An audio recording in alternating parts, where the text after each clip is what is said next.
giving third-class planes or aircrafts.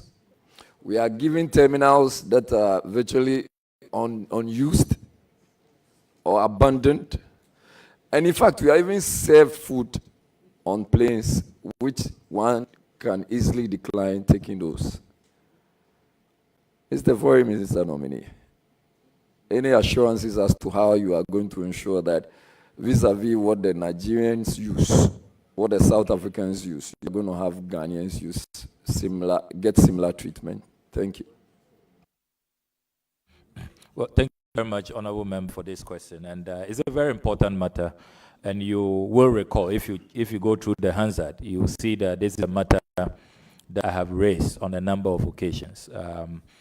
And it's a matter we have to address as a country. And it comes back to the earlier point I was making. Our negotiation skills, our negotiation abilities, you know. These airline operators are not doing us favors. They are here for business, to make profit. It's a commercial entity, and it has to be a win-win situation. You see other countries demanding high standards, even the fleet, you know, the quality of the service, you know. And we've had situations where you have airline operators even bringing aircrafts that pose security risk, you know, that are not safe for the use of our passengers. So one of the things we're going to do when given the nod is to collaborate effectively with the various sector ministries. What I like about the foreign service is that we are there for all, we serve everybody, we facilitate everybody's priority and everybody's engagement. So the transport ministry, the various ministries that will be responsible for negotiating some of these terms, including the finance ministry, we will facilitate and help in the coordination. And if we are invited to be part of those meetings, we will state clearly that Ghana deserves better, and we are not going to accept this discrimination.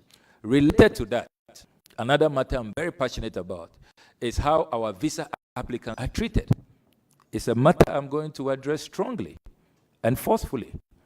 I mean, you apply for visa and you are treated as though you are some slave. Even decent place, a decent area. I mean, I see sometimes senior citizens, distinguished ladies and gentlemen of our country, and they're just abandoning their, you know, the vagaries of the weather. They don't care if it's raining or if the sun is so scorching. You know, nobody cares. These missions don't seem to care. You know, we will not accept that. And we are going to engage with ambassadors that there ought to be respect for our citizens, for our people. You know, so be rest assured that in all of its, you know, variants and features, we will stand up for Ghana and insist that Ghanaians' rights are protected. And it's going to be a major area that we'll focus on as a ministry. Thank you. Thank you. Thank you very much. Any further question? Yes, just a follow-up. I was still going to indicate the issue of visa acquisition. And to still ask, I've seen that you have a broader knowledge of what the issues are, but I didn't see you adduce or give any solutions, because you just behaved like me. I know these are the problems, but what are the solutions? One of which is, are we even considering to expand or extend our visa-free countries? Yeah, thank you very much. I've been trying to manage, you know, the chairman's restriction of the time and also providing solutions. That is why you may not be hearing a lot more. But I can really espouse, give you greater detail if I will be allowed by the chair. On visa acquisitions, yes, I believe that we should have more visa waiver agreements. I'm an advocate of that so that we can waive visa restrictions. I am also in full support of permitting Africans to travel to Ghana without requiring visas. And it's one of the final decisions that President Akufo-Addo took. I can commit that after discussions with President Mahama, it's something that's going to continue, because as a Pan-Africanist, he believes in that. We'll just have to make sure that we look at all the security aspects so that it doesn't become a medium for all kinds of, unwanted elements coming into our society to undermine the peace and stability which we enjoy. So the ministry is currently looking at the implementation, how to make sure that it works in the best interest of our people. So be rest assured that visa waiver agreements, you are going to see more of that. The last time we approved that of Colombia, South Africa, and I know there are quite a number in the works. We are going to work on a lot more visa waiver agreements. Thank you very much. Any further question? Your last question. Thank you very much, Honorable Chair. So, Honorable Nominee, I've listened to you quietly throughout your submissions. One of the things I picked was your consistent conversation on unity, and basically narrowing it down to African unity. But I also observed that in the President's release, the EI, there was no consideration for Ministry of Foreign Affairs and regional integration. And against the backdrop that the focus is now to some extent on the Sahelian issues, and I don't know, I'm confused. Do you want to expatiate on why we do not have regional integration? And have you had the opportunity of talking to my very senior sister, Honorable Shelley Ayoko-Bochwe, on all of this? Well, thank you very much. You are right that the new EI simply refers to the ministry as the Ministry of Foreign Affairs. I have inquired, and I have been duly informed that regional integration will remain a priority area.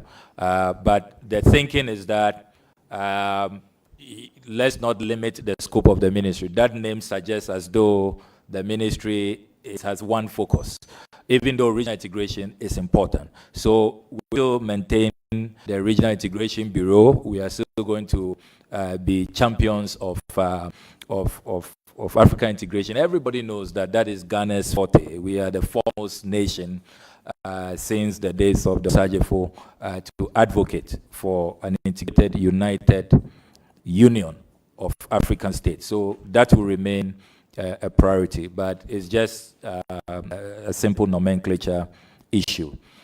On engagement with the Honorable Foreign Minister, you do know, have continued to engage with the Minister and her deputies when I served as ranking member. Sometimes because of the oversight, you will understand that relations may not be as great because of the oversight, and how passionate I have been about protecting the public purse. But it is definitely without malice, and I would put on record that we have great working relations. I have enormous respect for her, and I'm going to support her at the Commonwealth, where she has become the Secretary General. And you do know that our flag bearer at the time, President Mahama, put out a formal statement on our behalf, our collective behalf, celebrating the Honorable Shelley Ayoko-Bochwe on her electoral victory as Commonwealth Secretary General. So I have nothing against the former minister, and we'll work together within the Commonwealth. Thank you very much. Very well. Yes, I'm excited to know that there is a very good working relationship. I want to find out, flowing from that, if you want to be seen to be pushing for such very enviable positions. The Secretary General, I think I remember Honorable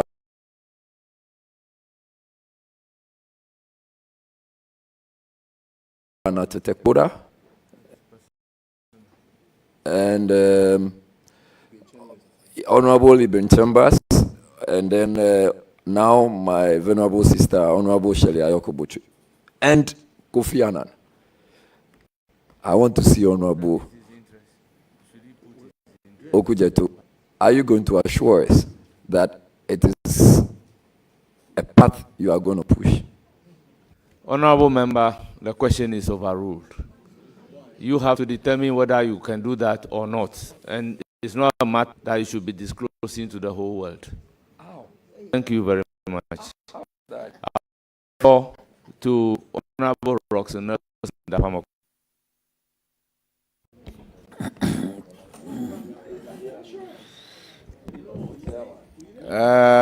Chairman,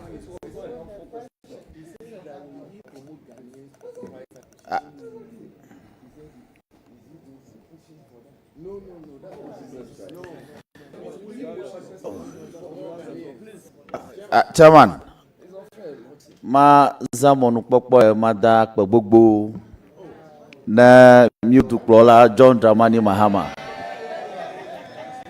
Abe ale na otiamiefo Honorable Samuel Okudzeto Blakwabe na foreign minister na Ghana dukonene mio tonto batoto duko voter regi mi dakpo gbogbo na togbeje klekli o duko fi o cho bato o dakpo gbogbo na ta wezo Mr. Chairman, babi ada kama la sinyo babi ada kakwe la sinyanya be translate. I will. Let me land. I'll translate it perfectly for you. Nyababia kwenyabe na scholarship ya na chodu bubu made ali la wena wa camion of yosu. To wit. Congratulations. The entire voter region, the town citizens, especially the Bato citizens, they are very proud of you. And Togbe Jekle and his entire chieftaincy council, traditional council, they are proud of you. You are welcome. Very simple question. How will you make easily available to Ghanaian young men who are desirous of studying, especially postgraduate programs in other countries, scholarships accessible to them? I thank you. Yo anyaha madak bano. Majiba amashaba na nyaba doya mikata miawe na waja amashaba nu na miava duplola His Excellency John Dramani Mahama Ghana toka ta wakpo jijo ba adwa miewe ta akpanao. To wit, thanking my brother and assuring the President and the nation that we will work together, we will work hard to make sure that we do not disappoint the country. Scholarships is a very, very important matter. There are many times I've attended diplomatic engagements and I am approached and told that, oh, we had this 200 scholarships, we had this 400 scholarships. You people are not coming up. The window is closing. What is happening? So I think that moving forward, we need to really pay attention to these bilateral scholarships that many countries provide. And I recall as Deputy Minister in charge of special education, I negotiated the Hungarian bilateral scholarship, which every year 100 Ghanaians are accepted in Hungary for postgraduate studies.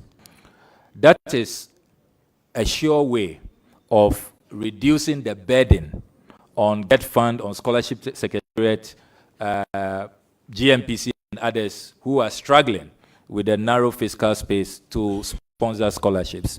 If we really revamp our bilateral scholarships and we make it available, practically, what I want us to do is to have a dedicated website where all of these scholarships will be published. The criteria will be provided, and we are actually going to have dedicated officers who will assist our citizens to access these scholarships. There are too many of these bilateral scholarships that people don't know about. And by the time they even get to know, the deadline is over. You know, I know that countries like the UK, the US, China, Japan, South Korea, many of these countries, we have bilateral agreements with them. They have scholarships that often we are not able to take full advantage of. So it's a matter that is going to receive urgent attention. We'll demystify it, have a dedicated website for all of these bilateral scholarships, have dedicated officers who will facilitate the process. And the other innovation that you should also expect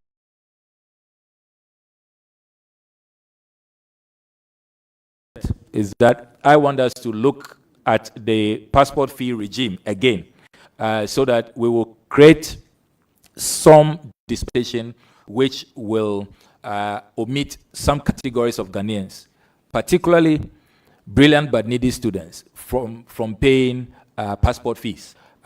It should be possible to have them subsidized so that the frequent travelers in the business category, entrepreneurs, the rich applicants, they can pay a little more for expedited service to subsidize the vulnerable, poor visa applicants. I don't understand why that will be part of the package that you receive as a student when you are going on scholarship abroad, because you are classified as brilliant but needy.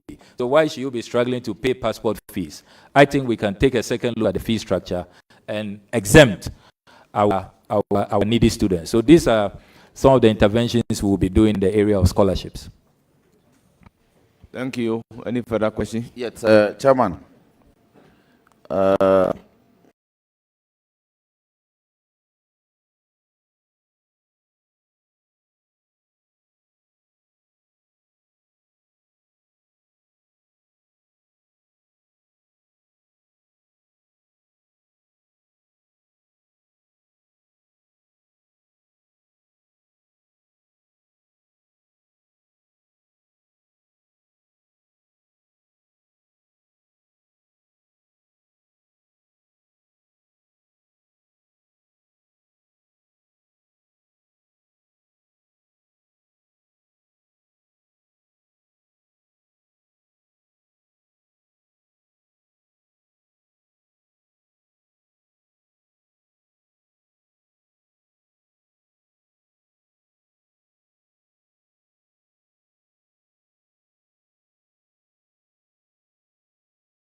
Information is a great source of power, adding to your options, knowing that quality and standard remains intact, and our content, which is accepted as truth and accuracy every day, is accessible.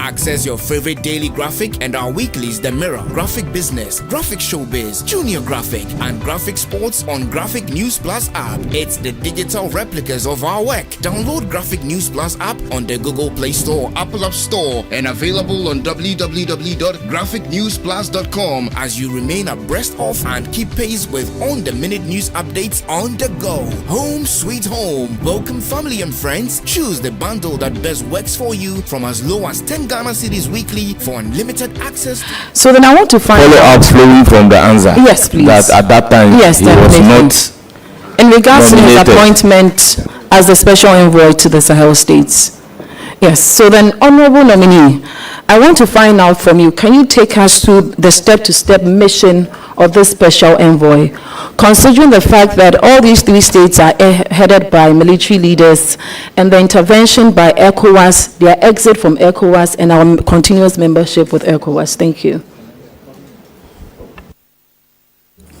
If I heard you accurately, is it about his mandate? His mandate.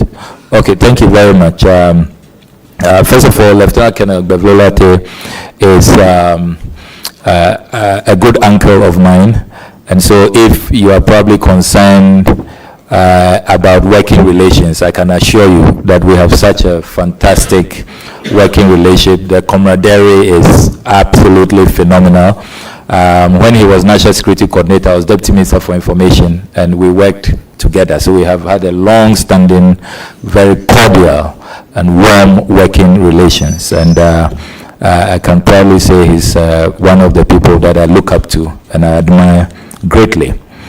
In terms of his mandate, as the statement issued by the presidency indicated, he is to help in restoring diplomatic relations, in helping with the efforts by ECOWAS and all of us member countries to bring them back into the fold, and then also to look at the security implications of their breakaway. Remember that Bevolate is a security expert, former AU envoy on counterterrorism, and so he brings a lot of expertise to bear to help us, because everybody, all the experts are saying that the terrorism is coming down south from the Sahel, and if we don't act fast to stem the tide, we will be consumed in no time. And that's why under President Akufo-Addo, you initiated the Accra Initiative, to deal with the threat of violent extremism from particularly the Sahel.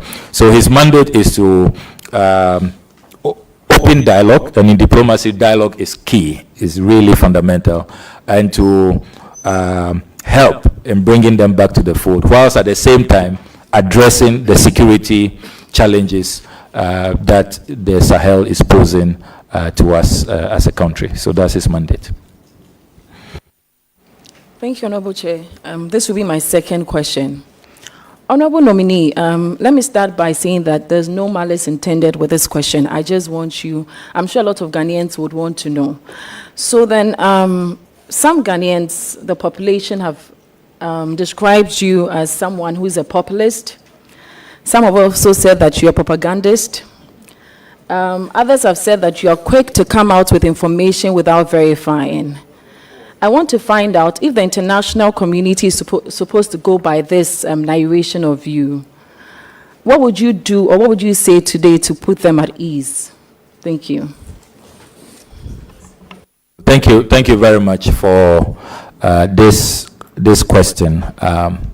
If these are qualities that saves a country billions and billions of dollars, then we should encourage more of these qualities. And I'm sure the international community will be happy to know that there is a potential foreign minister from Ghana who is committed to meeting UN goals, AU goals, the goals of the international community in combating, corruption, waste, state capture, and that integrity, is a quality that we all should really encourage and aspire to.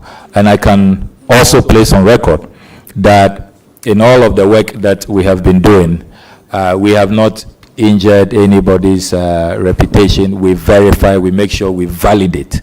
And you know me, that if I have not intercepted the right documents, done the right analysis, I don't put out what is, just imaginary or conjecture. I make sure that it is credible and unimpeachable. So please be rest assured that our foreign policy and the foreign ministry will be well regarded by His Excellency John Dramani Mahame's appointment. Thank you, Honorable Nominee. So in a nutshell, what you are seeking to tell Ghanaians is that you are taking off a new leaf? Honorable member, he's answered the question that if that description will fit into his international relations, then it's good for all of us. So it doesn't suggest that he's taking a new leaf. Well, thank you very much, Mr. Chairman. You couldn't have put it better. Okay, so then it's the old Okuja to Ablakwa that we know. All right, so Honorable Chair, that will take me to my last question, which will be to find out from the Honorable nominee. So then in the past, your predecessor, Honorable Shirley Ayoko Botri, has showcased made in Ghana goods and services and products. I want to find out, and she has done that through diverse ways, and one way is through the bazaar. I'm sure you're very much aware of it as a ranking member of the Foreign Affairs Committee. I want to find out if it's something that you plan on continuing. Thank you. I can assure you, Honorable Nominee, Honorable MP, pardon me, that this is an area that will be pursued. Cultural diplomacy is really important. Kwame Nkrumah talked about the African personality, that we must be proud of who we are and showcase that to the world. And Ghanaian culture is always talked about in the international arena. When people come to terms with our culture, they are always enamored, always out, and it really projects us positively. So please be rest assured that all of those initiatives and more will be pursued, working in close collaboration with the Ministry of Creative Arts, Culture and Tourism. And I'm glad that Mama Gajifa Gomashi herself is here to offer full support. And we have great working relations. We'll work together to promote cultural diplomacy. Thank you very much. I will proceed to give the floor to Honorable Kweku Ricket Hagan. You have a follow-up question on whether or not you will pursue what the predecessor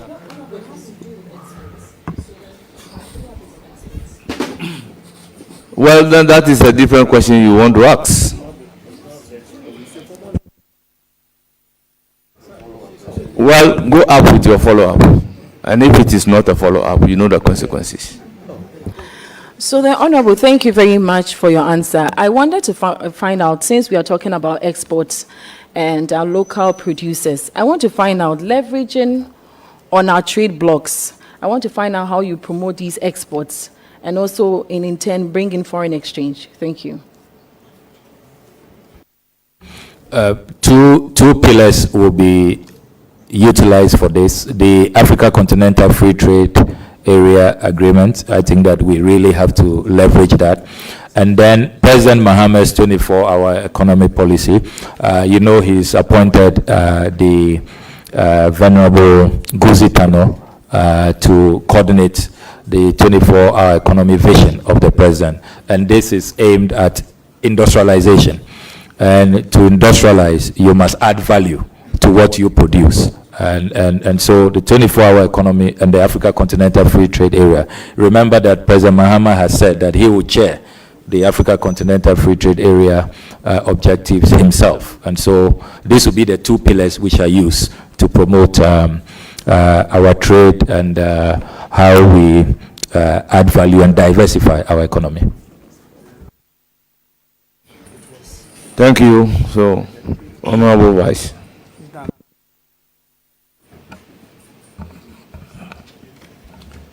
Thank you very much, Mr. Chairman. Honorable Okujoto Ablakwa, my brother, congratulations. I'm so happy that you are going to be doing this work. I got people call me because your work on anti-corruption has earned the admiration of a lot of people, of us, including His Excellency the President. And we believe that it's as a result of that, that this whole aura was created, and you were the one in charge of it. Leader, we don't ask questions like that. And people are beginning to wonder when you got your new portfolio that you have become the face of oil and you are going to move on to foreign affairs. But I think you have said something today that I believe people who are listening to you, that the fight for anti-corruption actually has a lot of tentacles and that there's actually a foreign angle to it. So you are now going to be placed, oil is now more or less gone global. You are going to be placed at a position where you will be able to explore the foreign angle of it in terms of properties outside. People have purchased ill-gotten wealth. In terms of money stashed away elsewhere, all these things are going to come, you know, and I think that oil will actually be stronger for the position that you have. You've done a lot of work that I think you should be celebrated. I remember our fight on the sale of Snit asset. The National Cathedral is one of them, air travels of the executive, and actually purchase.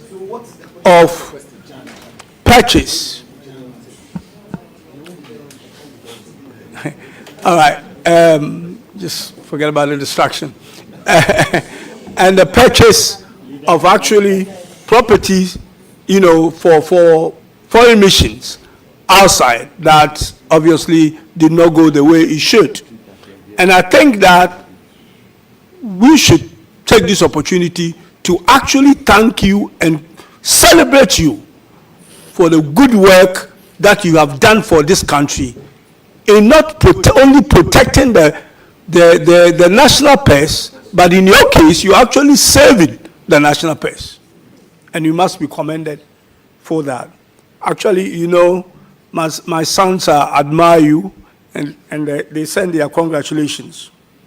Now, the first view I want from you is to do with our foreign mission properties outside, and which has a fiscal implication on our budget. Under President Mahama I, a work was done in basically doing an inventory of all our foreign properties outside, the ones we own outright and the ones we lend or lease. And I think these things will be at the ministry when you get there to see what was done. And that we have a lot of money or properties that we have bought that are very expensive. These things started on Osajifo Dr. Kwame Nkrumah when we gained independence, where our foreign mission properties were actually bought in prime areas. And these properties actually cost millions of dollars. Now, over the years, some countries' activities we do there are not as busy as we do elsewhere. So the question is whether some of our properties elsewhere should actually be sold to buy properties, permanent properties, where we are actually very active. And to be able to save money, because we have a lot of litigations out there where we have properties. Mr. Speaker, as leaders are giving time to, yeah. As this is a very important one, because there's a lot of money that is being spent out there that comes from our budget. I mean, on recurrent expenditure, we spend about $1 billion a year, across 71 or so foreign missions. So some properties we rent, and actually we have properties, because I was part of that work that was done on President Mahama I. Some properties that we have, again, in countries and in prime places that we no longer have an embassy. And the properties are still there, being used by other people. And in some cases, we pay property taxes for those properties. And some properties we rent in some countries. We should actually be buying those properties because the rent we pay there are quite expensive. So I want to ask you, and I know this is there that you will go and find, what is your view on that in terms of making sure that we streamline our portfolio across the world and make sure that the properties we have are used efficiently and in places where we have more activities? So because you have accommodation for people and all that in embassies, some embassies we send so many people there and they need to be accommodated to make sure that we have adequate accommodation for our, people on a mission outside. So I want to take your view on that before I continue. Thank you very much. Well, thank you very much, Honorable Deputy Majority Leader, for your very profuse words of praise and encouragement. I'm really, really encouraged. In recent times, it's as though those of us rather who want to protect the public purse, we are becoming public enemies. People want to come after us, and they've left the looters, to enjoy their loot. So I really want to thank you. This is really not common in our country these days. On the substantive question of inventory and our assets abroad, I am glad that you are part of the team that did that work, and I will be happy to ask for the report and to study it. As ranking member of the Foreign Affairs Committee in the 8th and 7th Parliament, I recall every budget cycle raising on the floor that if you paid regard to how much we were spending on rent, if we had purchased properties, it will have saved the taxpayer. We will have, in terms of the economics, it makes more sense to own rather than be renting. So on the other suggestion of selling the assets, my position on state assets. I'm currently promoting a protection of state assets bill. I've brought it back to the 9th Parliament, and there are a number of colleagues on both sides supporting me in that quest. And so I certainly cannot be seen, selling any diplomatic property. I can make a pledge here that under my watch, no diplomatic property will be sold. They will rather be protected. And I think that if you look at the analysis, we need more. There are too many foreign service officials who are renting and are being harassed by landlords across the world. And we have to look at that. You make a genuine observation about countries where we no longer have diplomatic presence, but we have purchased items. The history is that this occurred during the economic crunch in the 1980s, when the Dr. Obeda Samoa era under President Rawlings, they did a realignment and to cut down on our expenditure on our nations abroad. But even though we do not have diplomatic presence, we can fashion out a way where those assets are not just allowed to rot. They can be put in good shape and rented, and then it raises money, good IGF for the ministry. So it's just about being innovative. So I would rather that we should, because you see, today you don't have diplomatic presence, but tomorrow, the need will arise. The exigencies of the time will ask you to rethink and re-establish diplomatic ties. So I would say let's keep all our assets. We don't have enough. We need to even build on what we have inherited.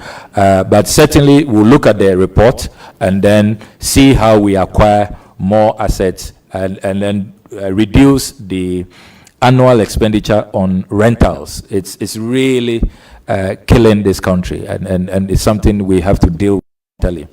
In conclusion, I must also point out that we have observed that there are some of the assets that we have even lost. If you go to the UK, for example, poor record keeping has led to some of our diplomatic assets being lost over the years. And it's one area that I want to pursue strongly to recover what has been lost, even if we have to wage, a strong legal battle to take it back from the encroachers. We need to do that. And as I said earlier, as for selling of these assets, please be rest assured that it's not something I believe in. Let me follow up on this. And I think I do agree with you, though selling is an option, but I know your position on that. Perhaps what we can do, as it's been done in other places, is to rent the property at the prime place to get something somewhere else in the same country that is cheaper, so that the rent we earn from there can be used to pay for that property and actually get a balance out of that and save money. Now, my next question, as part of the follow-up, is actually to do with our trade attachés. You have defense attaché, trade attaché, and all the others. Now, what happens is that these officials come from their various ministries, like defense, like trade, and they are posted to London, US, and other places to help the mission over there to either promote trade or in the defense, the least say about it, the better, about what they go there and do. We know they do very important work there, but because of the sensitive nature of it, I wouldn't, Now, what happens to them? Because they draw the foreign affairs or the mission draws their salaries, goods, and services from your ministry through the national budget. And these attachés also draw theirs from their various ministries. Now, when they get to London or US, they come under your mission over there. And then many of times they are not looked after properly in terms of looking for a place to stay and all that, or they don't even have adequate budget like you make provision for all that. So I think in the future going forward, we should look at how we can work together to make sure that the people we sent out there, if they don't belong to your mission and they are coming from elsewhere, they are able to fuse them together to make sure that they have adequate resources to do the very important work that will support you as being the ambassador out there to bring investment and trade and all that home. This you can take as an advice. The third one, and that will be my final one, is to do with, as you mentioned, and His Excellency the President. I'm very glad he had made that he's going to take the African continental trade under, his own leadership. The headquarters of the African continental trade sit here. We have done agreements, various agreements that we've signed around the world, but we don't actually prepare, especially in terms of the diplomacy side of things. So we go and sign all these agreements that in the end doesn't benefit us, but it benefits the people who signed the agreement with. AGOA is one example. African Continental Free Trade, as we have signed and ratified, some countries took their time in ratifying it for the simple reason that they were building themselves up to be able to take advantage. But we have been slow at it because the diplomacy has also been slow. The trade side is there, but the diplomacy should lead everything else. We have some African countries around us, especially our neighbors, who have moved from democracy to military rule after their ratification. Some have recently left ECOWAS, which means that relationship with them needs to be re-energized, and that requires some foreign diplomacy, and that is by yourself when you get the nod, not if. So I want to know from you how you are going to make us a leader through trade diplomacy on the African continent, through the Pan-Africanism that we talk about and the development of Africa. We do about 2 or 3% of trade among ourselves. We have now created a single market, and that single market requires diplomacy to nurture it before the trade actually comes in. So I want to know your view on that, in how you promote the trade diplomacy to be able to feed into this, so we can actually take advantage of having the headquarters of the African Continental Free Trade here and lead it to make sure that we build trade. And you know the problems we have in this country, debt is swallowing us, Ghana is almost broke and all that. These are some of the things that we need to do, including, what is it called, all the other things that we plan to do in 24-hour economy or all that, for us to be able to grow our economy again. But I should end by again congratulating you. God bless you. I know you do a fantastic job, and I know that the international tentacles of ORA will still keep you on the ORA job. Thank you very much. Thank you very much, Honorable Ricketts Hagan. And let me state that I've been really impressed with your lecture. It was not a question, it was a lecture. And I'll make a special appeal to His Excellency the President that when we are putting together the Ministerial Advisory Board, if you wouldn't mind serving on the board, I would like you to be close to me so that you can be giving me good advice, because I'm really impressed. Yeah. So, but I agree with you, Honorable Ricketts Hagan, that trade diplomacy must really be at the center of our foreign relations as a country. If you look at how we are struggling currently, economically, then if you consider other factors, the ILO, for example, and the IOM have all confirmed that in 2023, we saw the highest rate of deaths on the Mediterranean. Young Africans who crossing over to Europe are dying, about 150,000. And those numbers are, according to the experts, even conservative estimates, because there are many who die and they are not even detected. You know, so we really have to prioritize trade diplomacy. And that's why in the NDC manifesto, we have said that we will make that a priority. There are many of our missions without trade attaches. We have said that we will send them and occupy those positions. But most importantly, we will also retrain them, build capacity. And then earlier I talked about KPIs. They will also be given clear targets. So you are not just posted, you know, and we don't know what you are bringing back home, what we are getting from you. Many people have not averted their mind to the inward-looking policies that we are witnessing now on the global arena. If you take, for example, the recent Donald Trump executive orders, if you begin to quantify the impact on our continent, the last time I was engaging officials of the WHO, they say that it will affect Africa even in terms of our vaccine programs, in terms of even the Global Fund, which has been a major player so far as our health priorities are concerned. The analysis show that the WHO will lose about $450 to $500 million every year. If every month, I think I was told, if this executive order remains in force.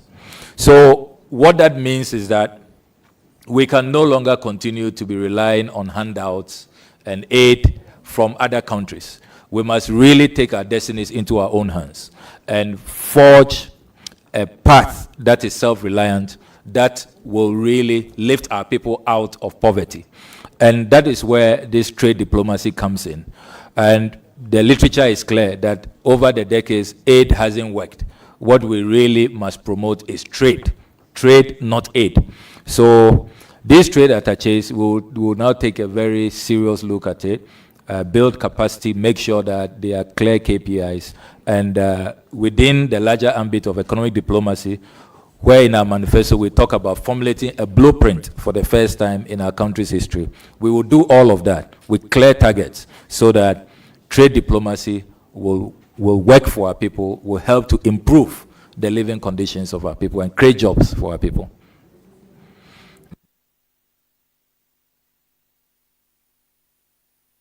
Thank you very much. It's now the turn of Minority Leader.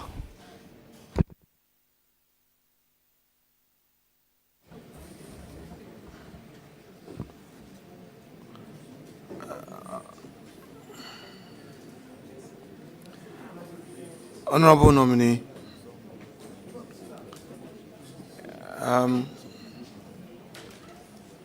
you took the leave of chair to make some preliminary observation, largely on my press conference, and referred to how you felt about it and how your wife felt about it.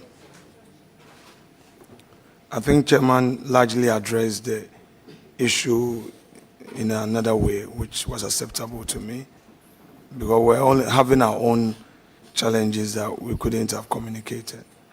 But I think the effect of my political statement was to the effect that our side had no proper understanding of yesterday's arrangement. However, let me unconditionally apologize to your wife for how my press statement conference came about. I mean, how she felt about it. I mean, I'll feel bad if somebody said something about my own wife, and it's fair. All right, these are not ego matters. So I'm sorry to your dear wife, and how my press conference was carried out, you felt. I also say sorry to you. I would have utmost respect for you. I will be the last person to run you down, okay? So I'm sorry, and I'm sorry to your wife one more time. Is that okay? Yeah, very okay, and we are grateful. Thank you very much. Very well. That's settled. You have expressed concern about the state of the public purse, the state of the economy, and the need for us as public officers to be mindful of costs.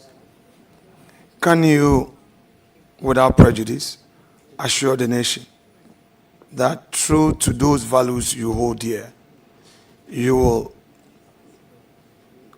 consistently fly economy, make it a policy at the Ministry of Foreign Affairs to fly economy and nothing more?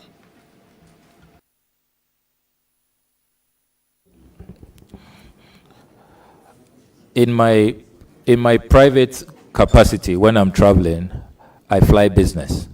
And so if it is a policy of President Mohammed's government that ministers should now travel economy because of the state of the economy, I am happy to do that. And if I can top up with my own resources, as I have been doing already in my private travels, I do travel business, not first class, business. I'm happy to do that. But as I said earlier, in this discussion, we must be more nuanced about it. I believe we can even achieve more savings with the size of delegations, with frequency of travels, with even the kind of airlines, Please, that we use. Honorable nominee, you know, in the past, this whole perception that leader keeps nominees for a long time.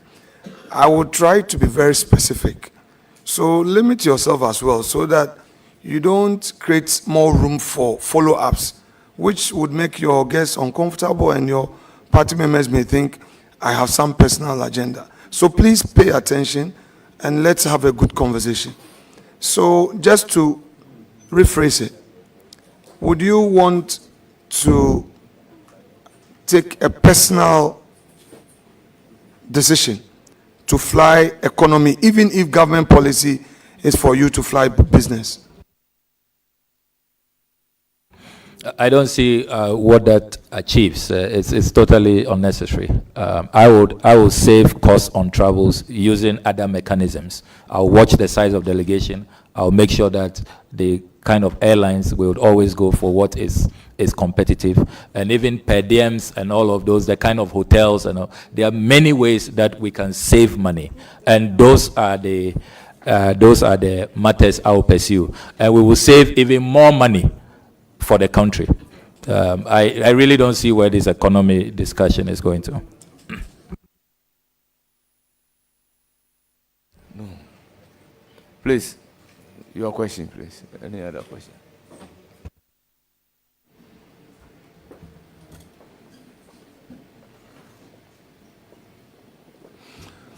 You have become aware that the President of the Republic, our President, recently traveled to Gambia,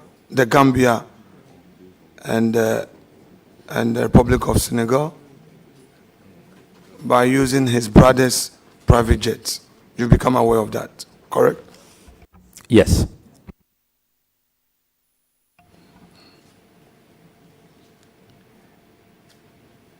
You are aware that as public servants, we are measured by certain standards. Which standards you have a strong view on? Do you think that although there is no direct cost on the states, it is inappropriate for the President of the Republic to be flying on official duties with his brother's private jet? I have long advocated for the need for Ghana to have a presidential travel policy. And I've said that even in cabinet, it's a matter that I will pursue. And so the ideal situation, if we have a presidential travel policy, in some countries they've even, passed them, enacted them into law, where there are clear guidelines and the do's and don'ts. But now, it doesn't exist, and any day, the good people of Ghana will go for a free, brother trip as compared to a 20,000 euros an hour chartered jet, where the Ghanaian taxpayer suffers. So you agree with me that though the state did not pay for the president's travel by use of his brother's private jet, it costs his brother money to fund the trip of his brother to Senegal and the Gambia? You agree with me? Air travel comes with costs, aviation fuel, landing rights, all kinds of fees you have to pay. So yes, it definitely comes at some cost. In view of that, it is inappropriate for a brother to bear the cost of the president's travel. You would agree with me that it's inappropriate, given the circumstances?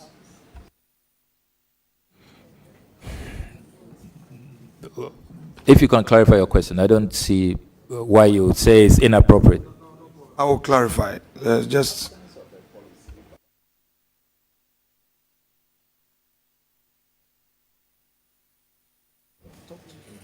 Honorable members, the question is whether it is inappropriate for a brother to sponsor a trip.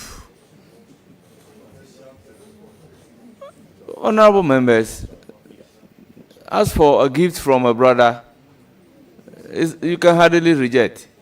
So to ask the appropriateness or otherwise, I have a difficulty about the question myself.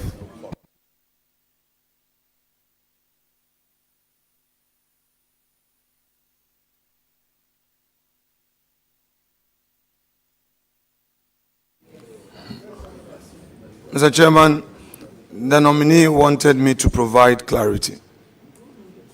I will provide the clarity to the question. So the foundation is, in your own words, it is not proper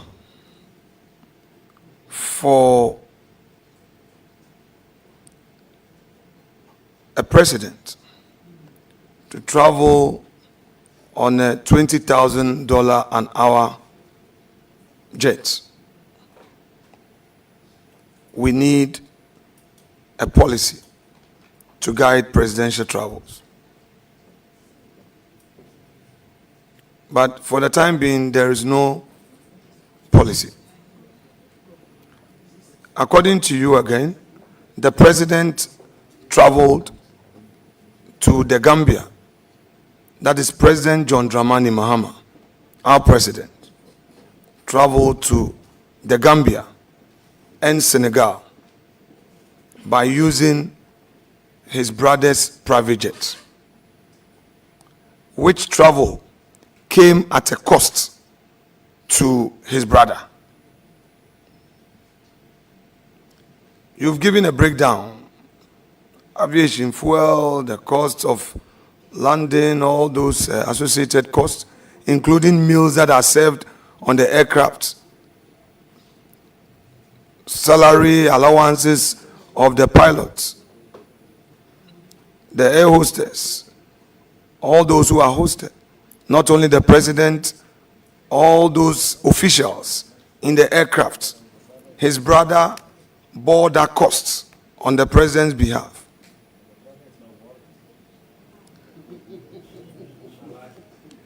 Me, I have a patience to tolerate. You don't. You don't. You can't accommodate me, but I can.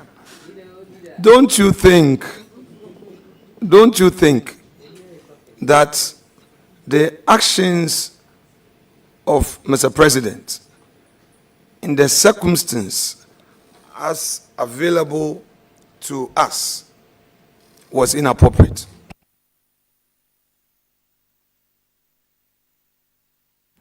I do not think so.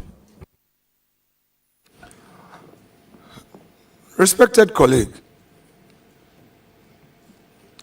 you have told this committee that you used your car loan to buy a combined harvester for the farmers in your constituency.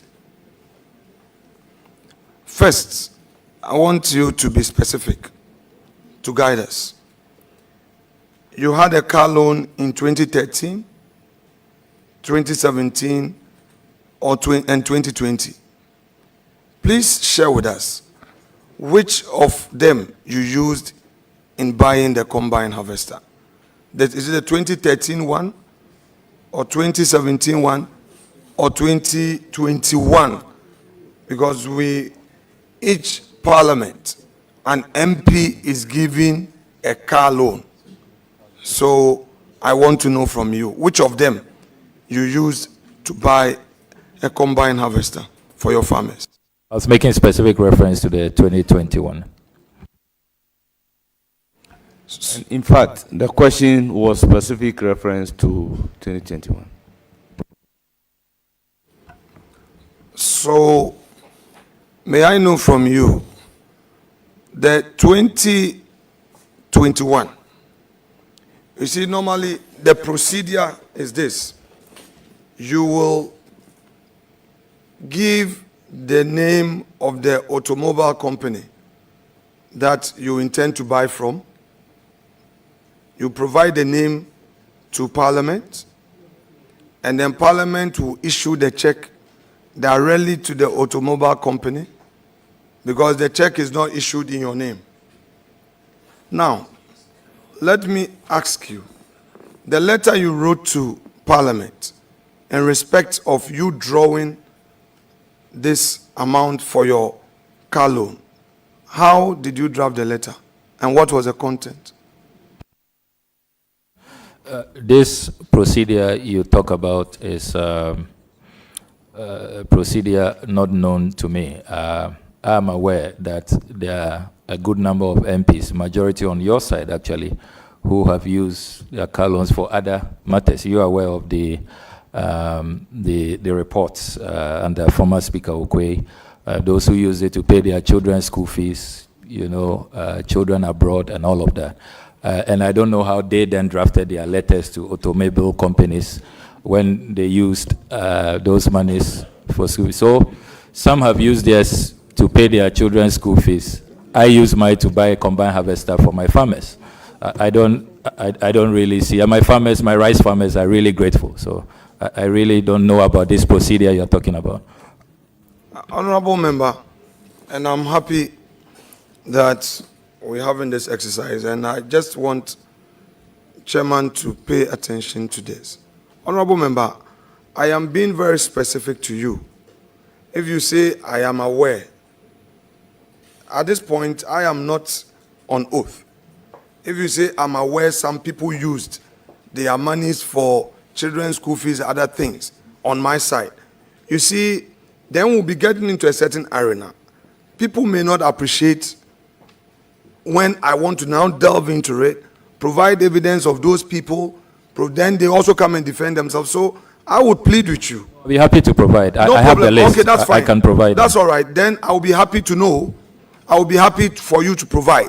But for the time being, let's deal with you. And then if it pleases you that because you are not the only guilty person and that there are other accomplices, that's fine. Because you are saying that people use it to pay their children's school fees. You use yours to pay for buy a harvester. So blah blah blah. So I am dealing with your situation. I am dealing with your situation. I don't know of others. So I want to know how you procured the combine harvester in Parliament. Honorable Minority Leader, I will again plead with you. I have a cause to even make an appearance for some members of Parliament before the office of the Special Prosecutor. So if we can veer from this and make progress, it will be in the interest of the entire Parliament of the Republic of Ghana. Chairman, with respect, I would be very, very firm and I would not allow any attempt for a scene to be created. I'm very guided. I'll respect you. I know what I am doing. I'll be very respectful. Please allow a process to go on. Honorable nominee answered. I'm not bringing this up. He said that in 2021, he used his car loan to purchase a combine harvester. I'm not vetting any other person apart from him. And I'm limiting myself to him, and I'll show him utmost respect as our chief diplomat. Honorable nominee, this combine harvester that you purchased for your people with your car loan, the fact is that the monies are lodged with Parliament. You will need a correspondence to access that money. Please share with us the process you undertook to access that money. Yeah, Mr. Chairman, I'm happy to provide that. You do know that in our offices, our RAs are responsible for all of these administrative enterprises. So, Mr. Chairman, if you will allow me, I'm on oath. I do not want to make statements because I don't have those documents here. But I'm able to retrieve them from the office and submit them later, if Mr. Chairman, you will permit. Honorable nominee, let us all tread cautiously. Be brief in your answers. Honorable, No, but Mr. Chairman, I'm seeking your ruling. Am I allowed to submit that later? Because I don't have those letters here. No, I don't mind. Yeah. To make it available to us Because later. I didn't draft those letters. That's all right. So, Chairman, can you talk to your people? It would make the thing mad. Can they be quiet? You.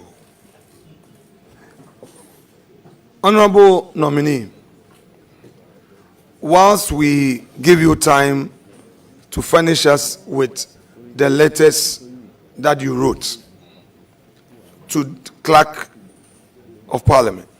Did you, in the letter, state, to the best of your memory, did you state to the clerk that your money, instead of using it to buy a car, which was why the state granted you that amount, instead of using it to buy, you were going to use it to buy a combine harvester?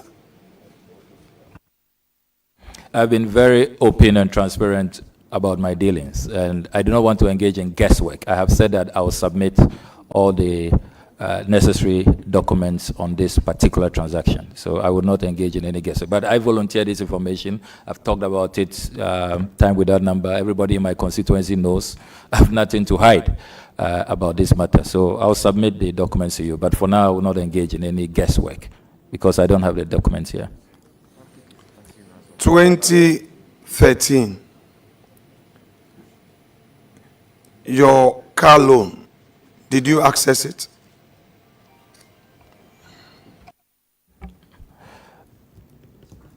I must have done that.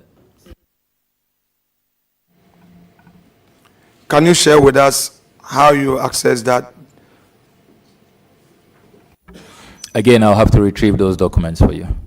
Chairman, with your leave, I would stay questions on that to enable our respected colleague to bring documents in respect of how we access his 2013 car loan. Meanwhile, in 2013, you were a Deputy Minister of Education, correct? Yes, I was.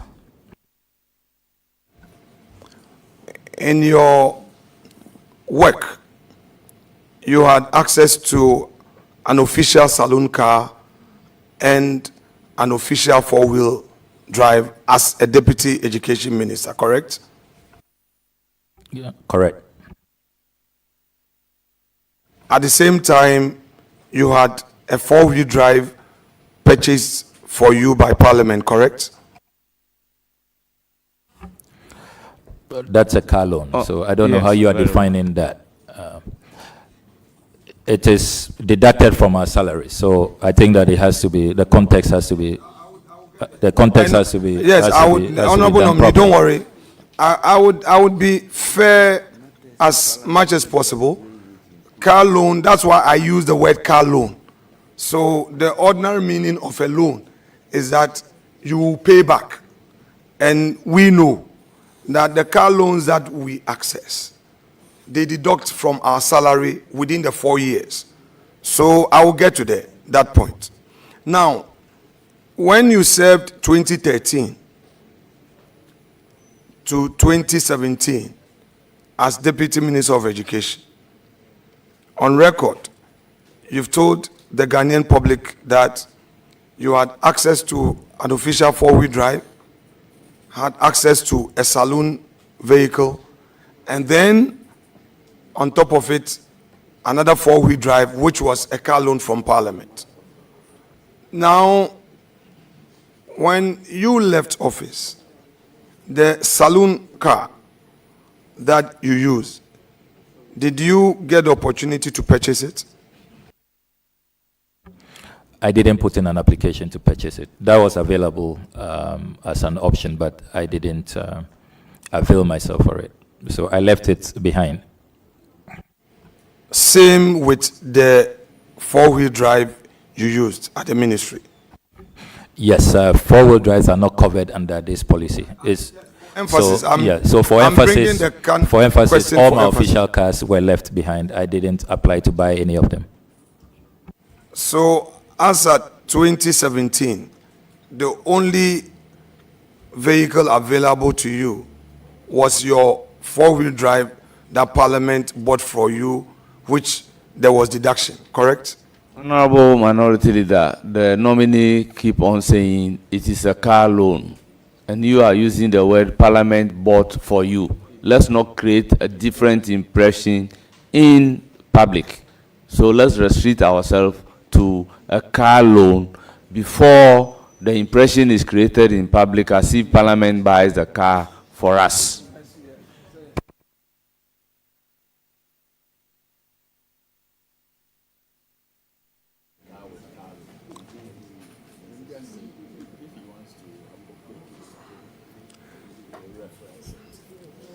Let's come to 2017.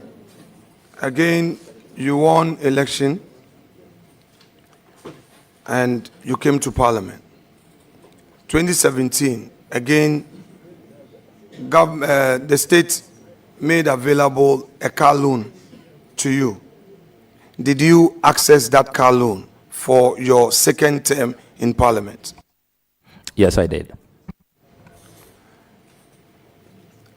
Did you buy a four-wheel drive with it or some other cars?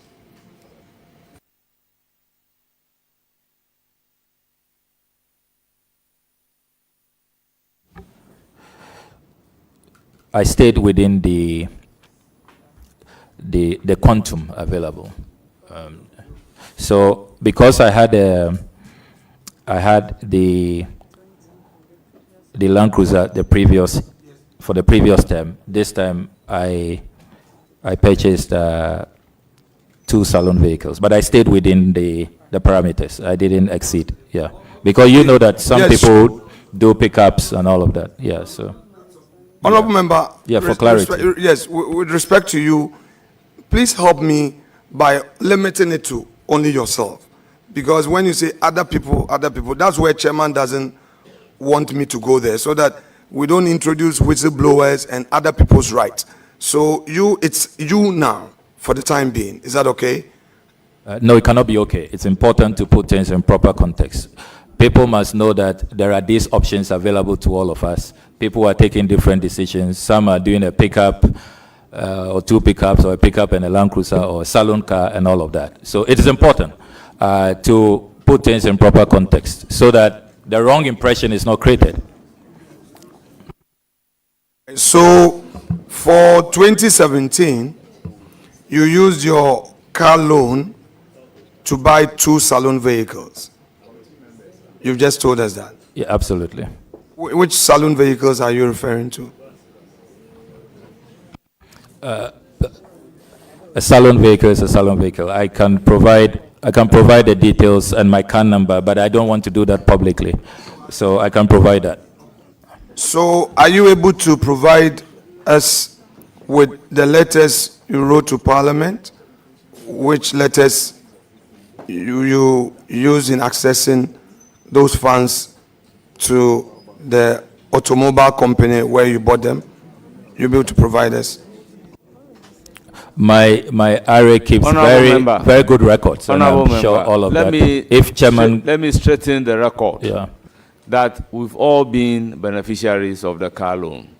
Sometimes the automobile company will bring a list or will have a paper, and all those who want to procure the vehicle from that automobile company would indicate their names. So it is not necessarily you writing a letter to that effect. We've all used the procedure. You see, and this is including leadership. yeah. So chairman, if you, I'm willing to follow your direction, chairman, but I'm happy to provide all of these documents. My RA is a good record keeper.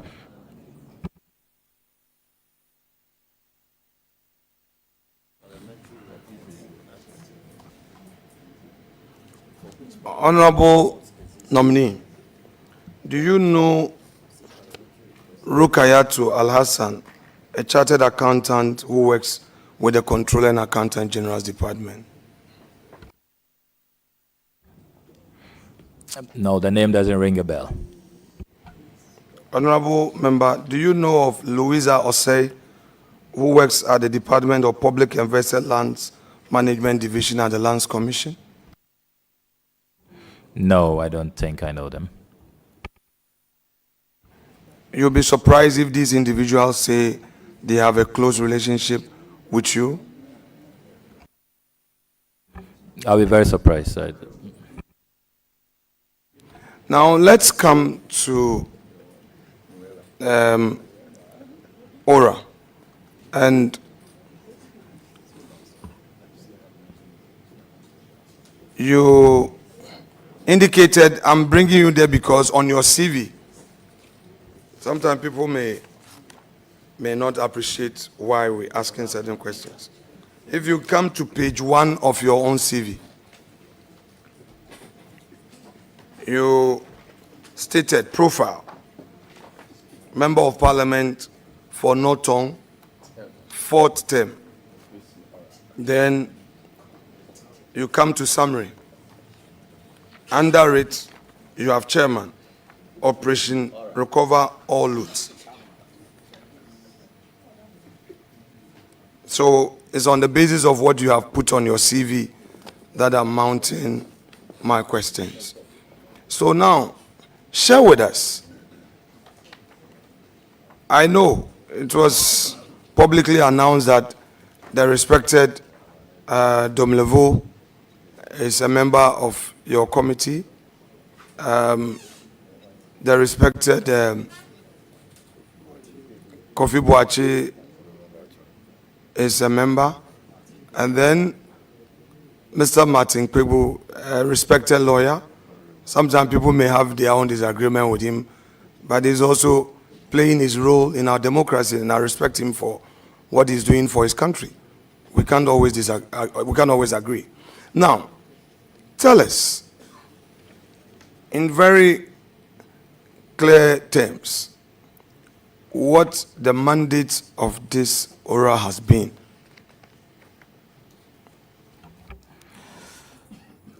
Our mandate is exactly what Article 41F of the 1992 Constitution speaks of. And Mr. Chairman, with your permission, I'll read Article 41F. Article 41F provides, Please do. the exercise and enjoyment of rights and freedoms is inseparable from the performance of duties and obligations. And accordingly, it shall be the duty of every citizen, F, to protect and preserve public property and expose and combat misuse and waste of public funds and property, unquote.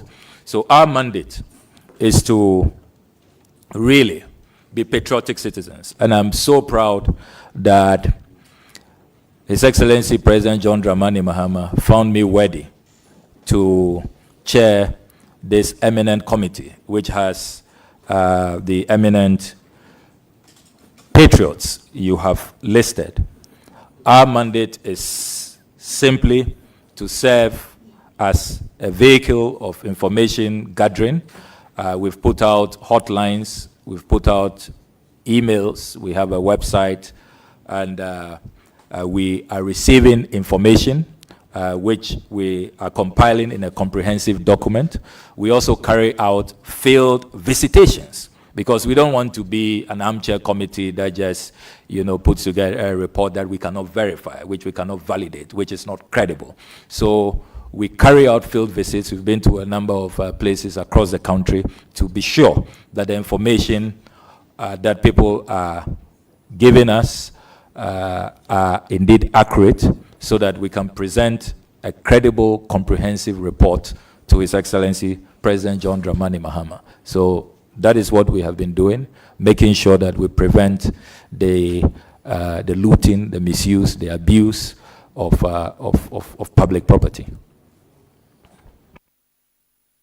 Now, you mentioned that earlier, that people have been coming to your secretariat with information. So where is the secretariat?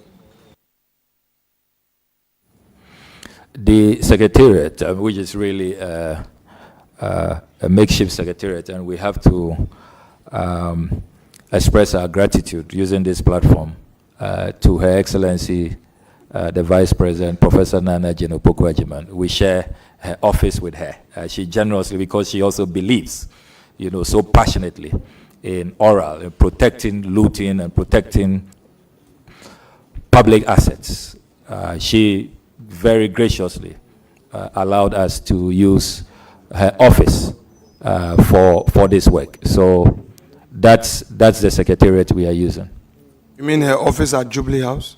No, her private office Where is this office? in Cantonment. Cantonment, okay. Yes. Now, this her private office in Cantonment, is it an office that she, because you know Cantonment lands are state lands.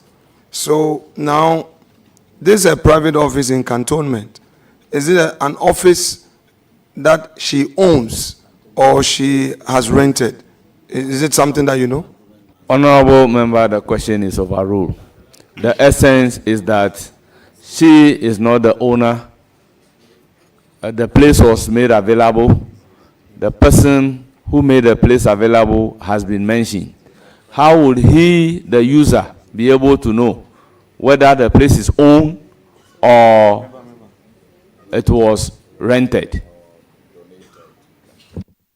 Mr. Chair, Well, Chair, I can, Chair, if you don't mind, just make your work simple because I have information. I'm very mindful. I have information. I mind. It's rented. She doesn't own it. It's rented. So, Chairman, if you don't mind, so that we don't even create any unfair impression in the minds of Ghanaians, because I work closely with her and I know the struggle of paying the rent. the person, Professor Nana Opoku-Agyeman, is the tenant. Yes, She is a tenant. Absolutely. Okay. Because that place is a dollar-rated area. So, I mean, yes, cantonment properties, you pay dollars. We know that as a fact. So, I'm happy to hear that the Vice President is able to afford a dollar, rent in cantonment. It means that we can't, we being in public service doesn't mean that we should be poor. That's fine. Anyway. Well, so, Chairman, I'm also happy to observe that the Honorable Minority Leader is aware that cantonment lands are dollar rated. So when some of his colleagues are paying 42,000 cedis for a plot of land in cantonments, he must join my crusade against state capture. So I'm very happy. I'm happy you are introducing dollars into this discussion. Very, very happy about it. My respected colleague, not to worry, would go there gradually. We'll go there gradually. Now, the land in cantonment, you are telling us that some people have been paying 42,000, whatever you call it. Have you been able to find out from the Lands Commission whether they have a standard pricing regime for lands that they sell to the public? Have you found out? Honorable Minority Leader, if you can expatiate your question. Standard regime how? So, to enable one to determine whether a land is being sold at a very low price or a high price, one must pay attention to valuation. So the entity in question, whether it has set its own pricing ceiling, so you pay grounds rent, the actual lease, so, and if so, per acre or per plot, how is that determined? I just want to know from you whether as part of your work, you've been able to find out from the Lands Commission whether state lands that they sell, they have their own standard pricing for it. What I've discovered in the course of my work is that it varies depending on the area. So cantonments varies, range varies. I'm even looking into your own acquisition in Winneba. I have the documents here. It also varies. So it varies all over. I have documents from Tamale as well, which vary. So I don't think there's a standard rate. It varies depending on the place. Honorable nominee, because you have brought me in, I'm able to find out from you about my properties in Winneba that you know. I want you to share with the public. This specific one is a lease between you and the government of Ghana on 22nd March 2023. The name Alexander Afenyo Markins for 99 years. This is in Winneba. Yeah, so official lands commission document, yeah. Honourable member, did you say 99 years? Yes. Because I know as a fact that government land, the lease will not go beyond 50 years. By law. If I can read verbatim, and this is signed by Justice A. Asanguna, Principal Lands Officer in Winneba. And the official search certificate indicates that the search applied for against the land edged red on the plan attached has been made with the following results. 1, the site is not a state land but vested by virtue of LI 206 dated 21st November 1961. 2, the site also is covered by a lease dated 22nd March 2023 between the government of Ghana on one part and Alexander Afenyo Markin on the other part for a term of 99 years. So that is what the search certificate states. Honorable nominee, just by way of public information, because you provided the LI, now I'll give you a background to Winneba and Gomwa. Winneba and Gomwa have had a long period of land disputes. It went all the way to the Gold Coast Supreme Court. So the entire Winneba land, Kwame Nkrumah, just to bring peace between the people of Winneba and the people of Gomwa, came up with this executive instrument. There are 2 instruments. So in Winneba, every land is vested. All the villages and the Gomwa enclave as well. So I'm happy that you read. The state. Yes. Oh, come on. But the person read, Roxanne, we are doing a serious exercise. I mean, if you guys want us to go the path of partisan politics, we would go there. No. I have been very gentle and respectful. Chairman, members, let's have some you need order. to talk to your people. Let's have some order. Because Please, when we react, then they will take offense. I beg you. Let's If have they some do, order. We have a lot of things to do. I've been calm, quiet, gentle, respectful. They've been doing, I've been keeping quiet. Please, I have patience, but not to a point that a man cannot tolerate. So, honorable nominee, I am happy that sitting there, you've gone digging me. And I'm happy that you brought it here. That Winneba, I want to provide information. Winneba and Gomwa enclave. The chiefs, their lands were all annexed. And they are vested lands. So I'm happy that you read it. And even when the Asafo companies, the Asafo own that area called Ponkwechi, that's Dentifo Asafo. And the Twafo also own the Komfo-Ade Kojobedu areas. And some chiefs own their lands. But because of the Kwame Nkrumah EI, even if you buy from the chief, and the chief gives you an indenture, you can't register at Lands Commission because of that EI. So everybody in Winneba would have to go and register through a lease with the state. So I'm happy you brought it up, and then I've just explained to you. Now let us go back to your oral work. You have indicated that you are seeking to recover state lands that have been wrongly appropriated, you call it loot.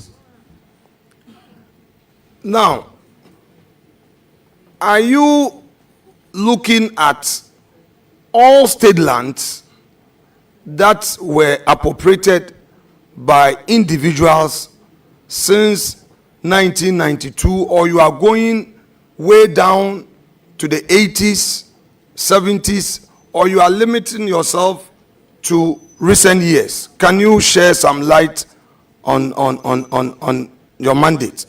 Because you are seeking to recover, which is very patriotic. Honourable Member, I believe this will be in the mandate of So you should share with us. Ora.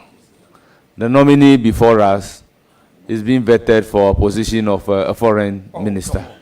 So, Chairman. how relevant is the mandate of Oral to Chairman. the position Chairman. that the nominee is being vetted for? Chairman, don't start. I hold you. We are ready. They can go ahead and call your people. Chairman, you have, the nominee himself spoke about Ora. The nominee himself stated in his CV, and I'm asking him questions about it. Then you say it is not relevant. Chairman, I'm pleading with you. I'm according you every respect. Let's have a smooth inquisition. Let's have a smooth inquisition.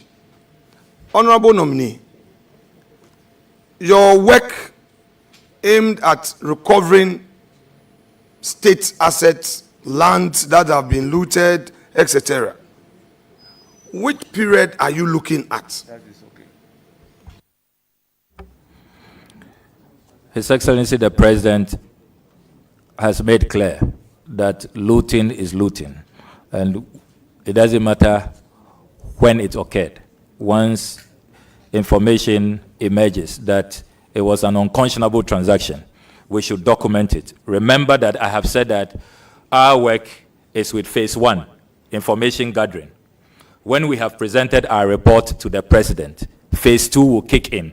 That's where the Attorney General will take control, and we'll be looking at the recoveries, the actual retrievals, and if there has to be even prosecutions. Because remember that Oral's work is not only about properties. We also have the financial aspect, the causing financial loss to the state. So it's a more broader concept than often it is made to look.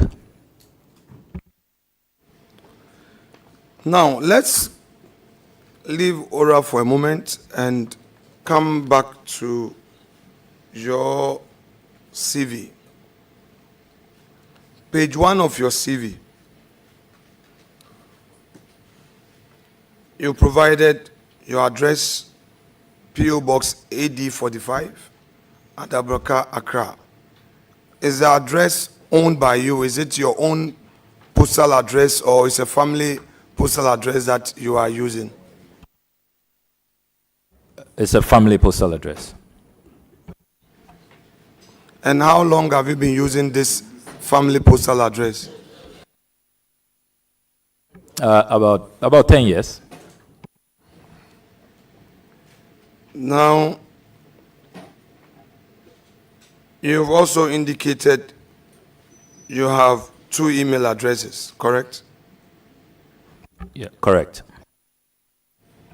Then you have indicated home address, number 1, Wilshire Boulevard, Airport Hills. This property at Airport Hills, how long have you been living at Airport Hills?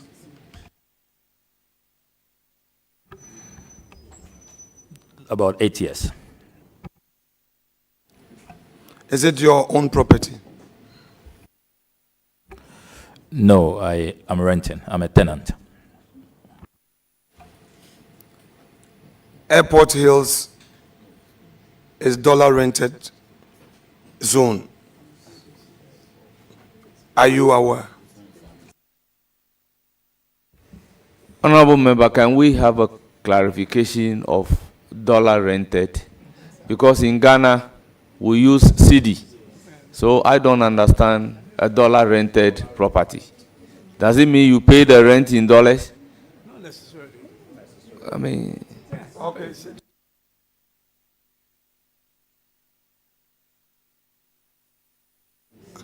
Okay, honorable member.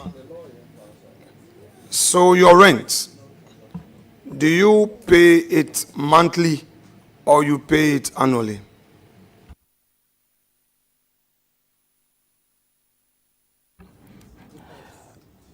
Well, it depends. And Chair, I don't know if you want me to share the tenancy agreement with you, even though I'll have to don't proceed. seek the permission of my Please. dear wife, because Please, we do it don't together. proceed. It is not in the interest of the company to be demanding for your tenancy agreement, let Well, alone determining how much you pay as rent. Okay. Well, I mean, That is I personal. like to be transparent. So, But that is personal. but I respect your ruling, Mr. Chairman. Chairman, you see, we are in this public enterprise together.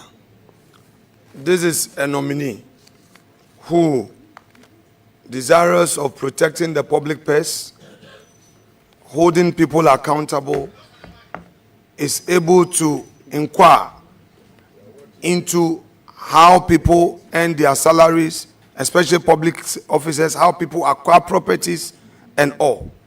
I think that it is only fair. For instance, in this inquisition, at least he came as prepared as possible with my own land that I have owned for over 25 years, which is good. And that's not only what I have, by the way. No, provide, honorable member, I am happy. I'm happy for you to share with the public all that you have on me. Read them aloud. No, please read them aloud.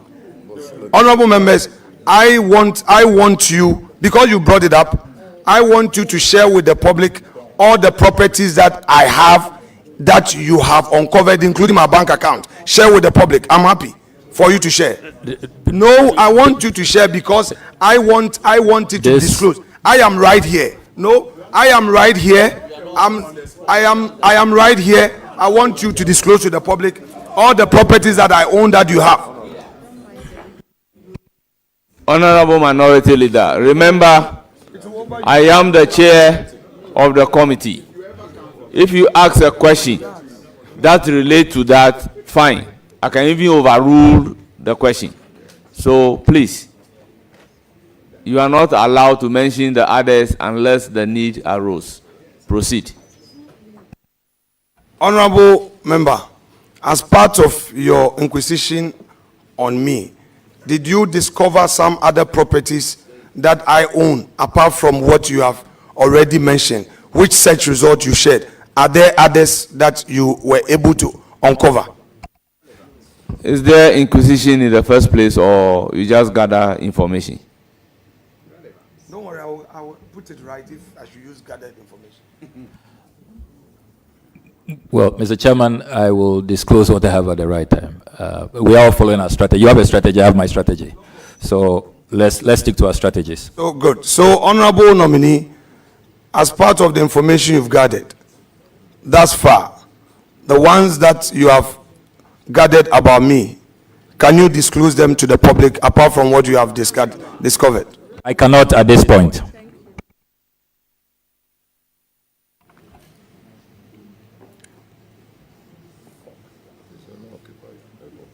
Honorable nominee, this property at the Airport Hills that you say you rent, and you've been renting it for 8 years, do you pay in cedis or you pay in dollars? Your rent, your tenant rent, do you pay in cedis or you pay in dollars? In cities, we always pay the city equivalent. Do you deduct withholding tax from your rent at source? Because every rent, there's a withholding tax element, and then you give the receipts to the landlord. Do you deduct at source and pay to GRA, or you just pay your rent and it doesn't matter how the landlord goes about it? Honorable members, this is a legal question. It's in two ways. The landlord can choose to pay the rent, and the landlord can agree with the tenant for the tenant to also pay it. And it depends the duration.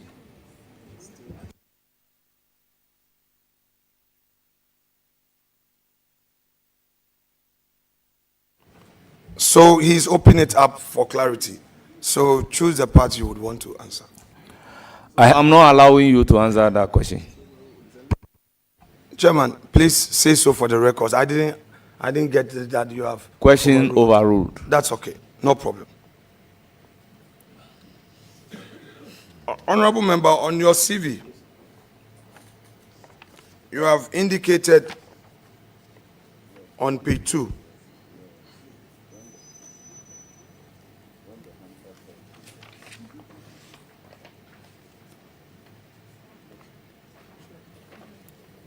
Page 2. Are you there with me?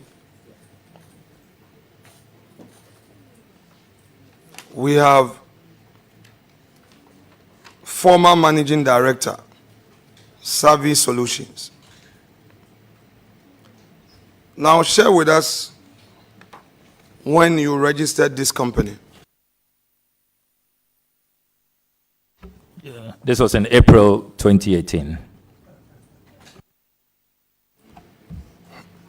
Are you the sole shareholder of this company, please? Yes, I am, but it's member, defunct. Honorable member, the fact that you are a managing director of a company does not suggest that you are even a shareholder. Mm-hmm. Yeah. Let alone being the sole shareholder. Mm-hmm. Yeah. So the question is overruled.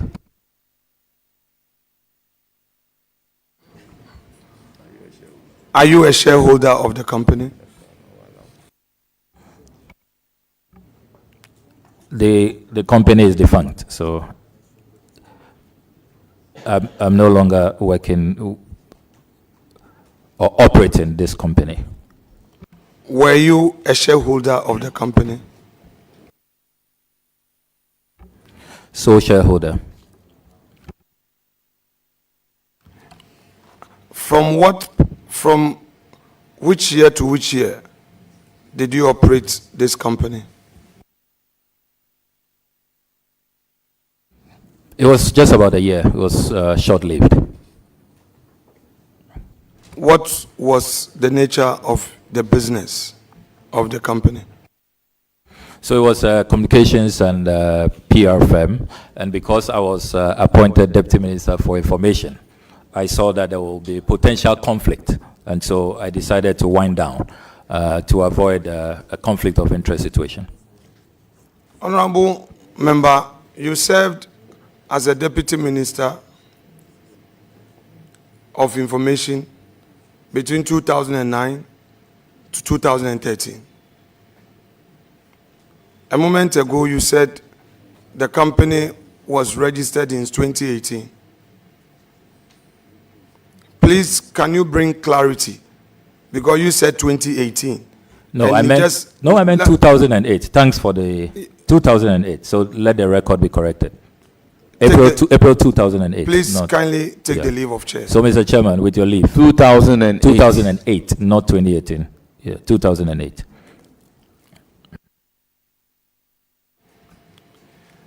Now, you do not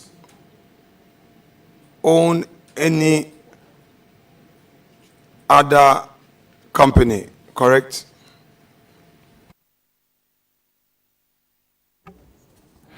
I'm a director in one company which is yet to take off. It's a farming arrangement that we are working on. I and a number of people, but it's just been registered, but we haven't fully taken off. We haven't fully started operations. And that's, if Mr. Chairman, you want me to provide the name, that's Volta Clenam Farms. We're going to go into massive cassava production. We want to produce starch from cassava, but it's still in the gestation period. We haven't taken off yet. So we've just register the company, and we're still holding talks with potential interest parties. So if you say you've just registered the company, you mean you've registered it as a Registrar General's Department, correct? Absolutely. And you are the sole shareholder, correct? No, I'm not. There are others. I don't think I have their permission to go public with the identity. Okay, so you agree with me that to go public with information related to people, you necessarily will need their privacy, correct? It depends on the consent. context and the circumstances. Yeah, it Yes, depends. that's. Can you? Because these are private individuals. They are not public officials. That's the point. So I Yeah. just needed clarity. So you have drawn the distinction that if these individuals are in the public service, their consent and permission is not needed because it will be in the public interest. Correct? Yeah, absolutely. But if they are private individuals, putting out their names will require their consent and authorization, correct? If they are not politically exposed, sometimes you can have politically exposed private individuals. So that's why I say it depends on the circumstances. I mean, in these matters, you have to look at all. You have to look at all the parameters. What I'm saying is that, so let me rely on your words. So you're saying that if these people are politically exposed, there is no such requirement for their consent before you put out their names. If I got you right. I have stated that it depends on the circumstances. So case by case, you make a determination. But you are aware that per the Companies Act and then the anti-money laundering law that we passed, we amended to Act 824 something. Yes, Act 824. These individuals that you jointly own shares with in this company are politically exposed by virtue of the association with you. You'd agree with me? Honorable member, the question is overruled. This is purely a legal question, but the statement is not correct.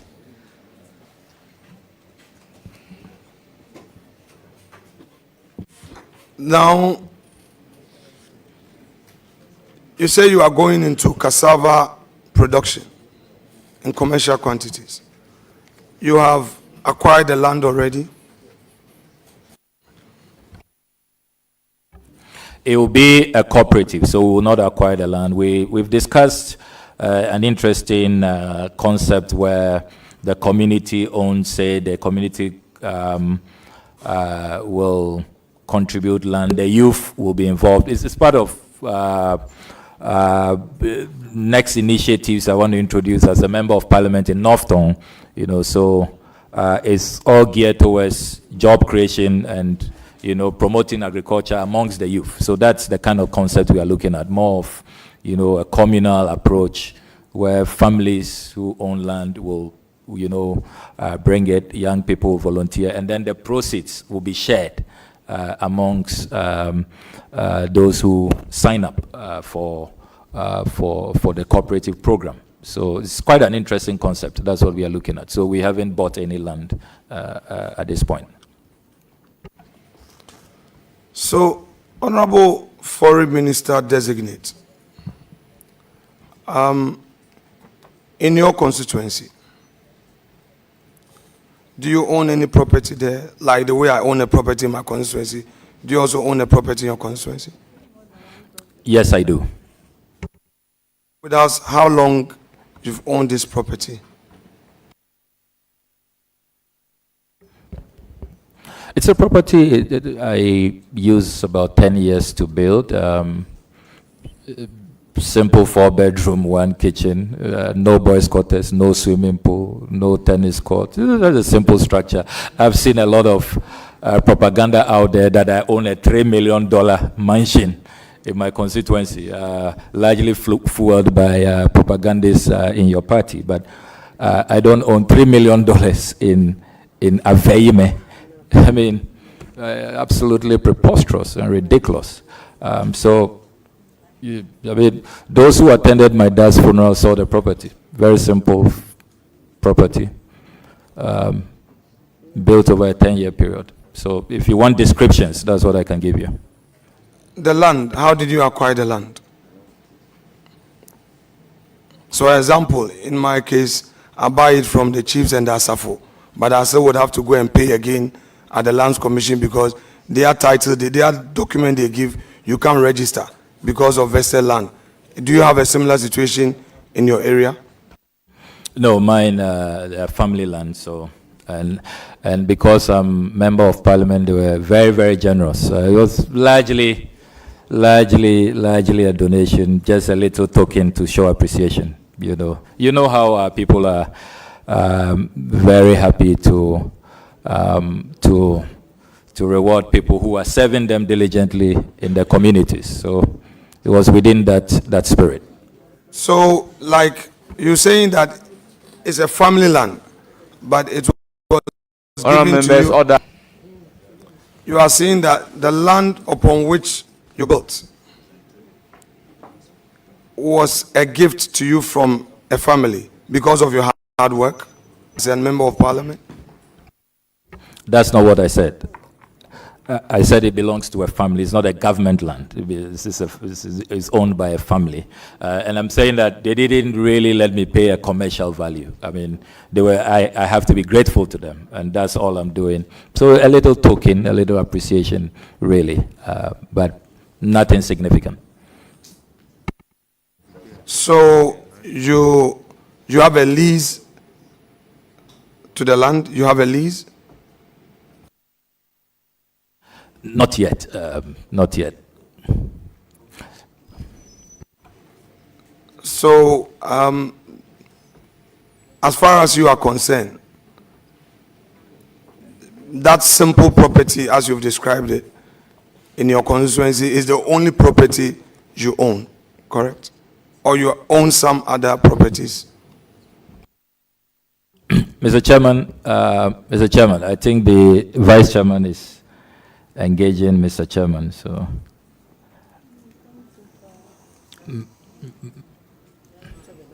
Yeah, Mr. Chairman, I'll need your guidance on that question on the properties I own. Because I've declared my assets, so if you want to get a copy of my asset declaration from the Auditor General. But Chairman, I leave it in your hands. Referring to the Assets Declaration Act, it is for a stated reason that you file it and the envelope is not even open. So in that vein, I would disallow the question. Okay, Chairman, so let me get clarity. So on this table, what you are saying is that the nominee is not obliged to disclose the properties that he has. I mean, just so that I'm guided. If you're saying that a nominee getting into public service, who is a public-spirited individual, who gathers information as to what people own in public life, how politicians live their lives, in this case, he's not obliged to disclose. I'm fine. That's okay. Let's do what the law requires from us. The law requires that you file your asset declaration. Man, I'm not talking about the law. I never went into asset declaration. I asked a very simple question. He said at the Airport Hills, based on the information here, he says that he's a tenant at Airport Hills. He's lived there as a tenant for 8 years. Then he himself disclosed that people have been making all manner of propaganda. He owns this, he owns that. However, in his constituency, just as I do, he has a simple house, and that simple house has a 4-bedroom, no boys' quarters, no swimming pool. I have a swimming pool in Winneba. In fact, I have two. My beachfront and my White House. I have 2 big swimming pools. I have them. I have a boys' quarters, yes, and I have had them for years, which is different from you. Yeah. Well, the fact. So I want to know from you, whether you have other properties. His disclosure clearly is a voluntary disclosure. But what you are seeking to do is for him to disclose his assets publicly. The law says that you declare it, they keep the envelope, they don't even open it. As to whether that is right or not, that is apparently the law.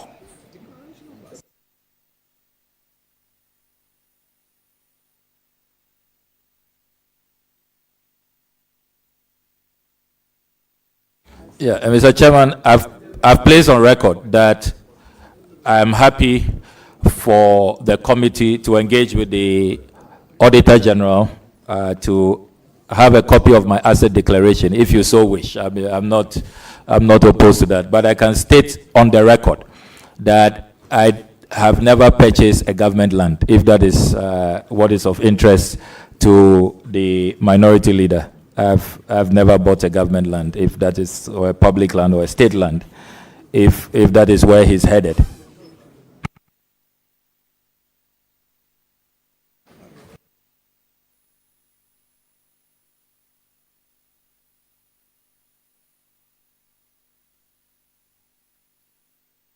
Well, sorry for the interruption. That's an issue we have to deal with.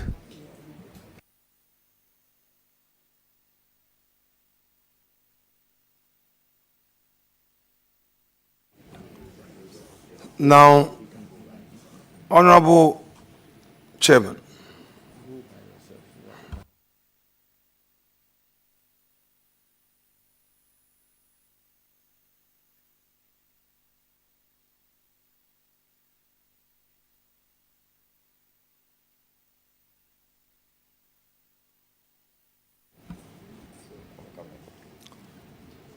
Mr. Chairman,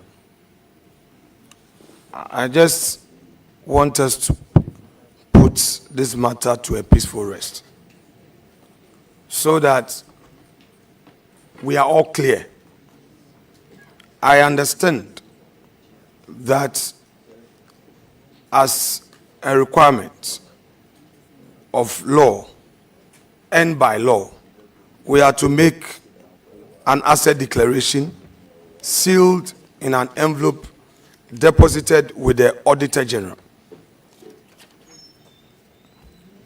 Are you therefore saying that in view of that law, nominees that appear before us are not obliged to make a disclosure of properties that they own? If so, I will respect it. I just want clarity as to your ruling. Yes, by imperative of that law, you cannot publicly ask anybody to publicly disclose his assets. That is why the disclosure of the access, in the wisdom of the framers of the law, is confidential.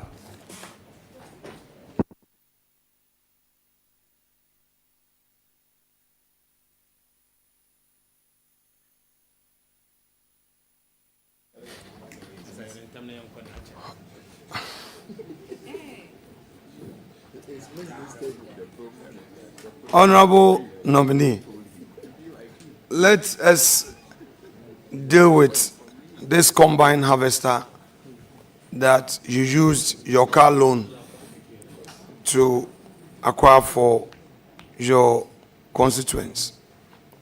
So the use of the combine harvester, do the farmers pay for the use of it? So the Aveime rice farmers have a cooperative, and they make it's heavily subsidized. So they make a little contribution which they use to service the combine harvester, to buy fuel and all of that. So it's their internal arrangement for servicing and buying fuel.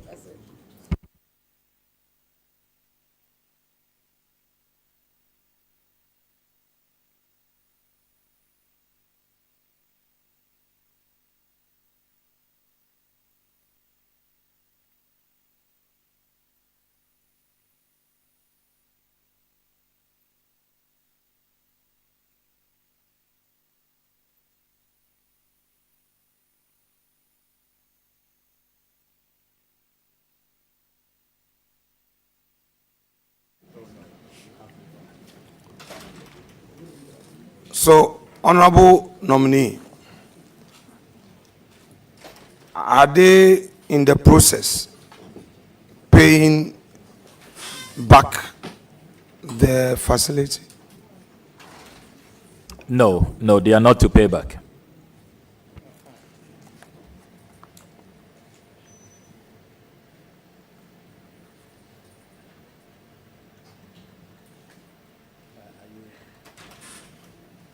Are you getting the information on WhatsApp?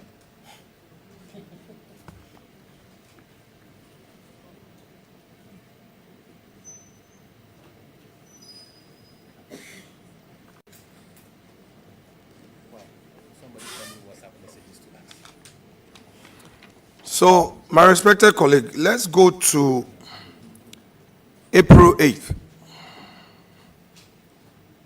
You publicly demanded on Twitter that former President Akufo-Addo should submit an annual presidential staffers report.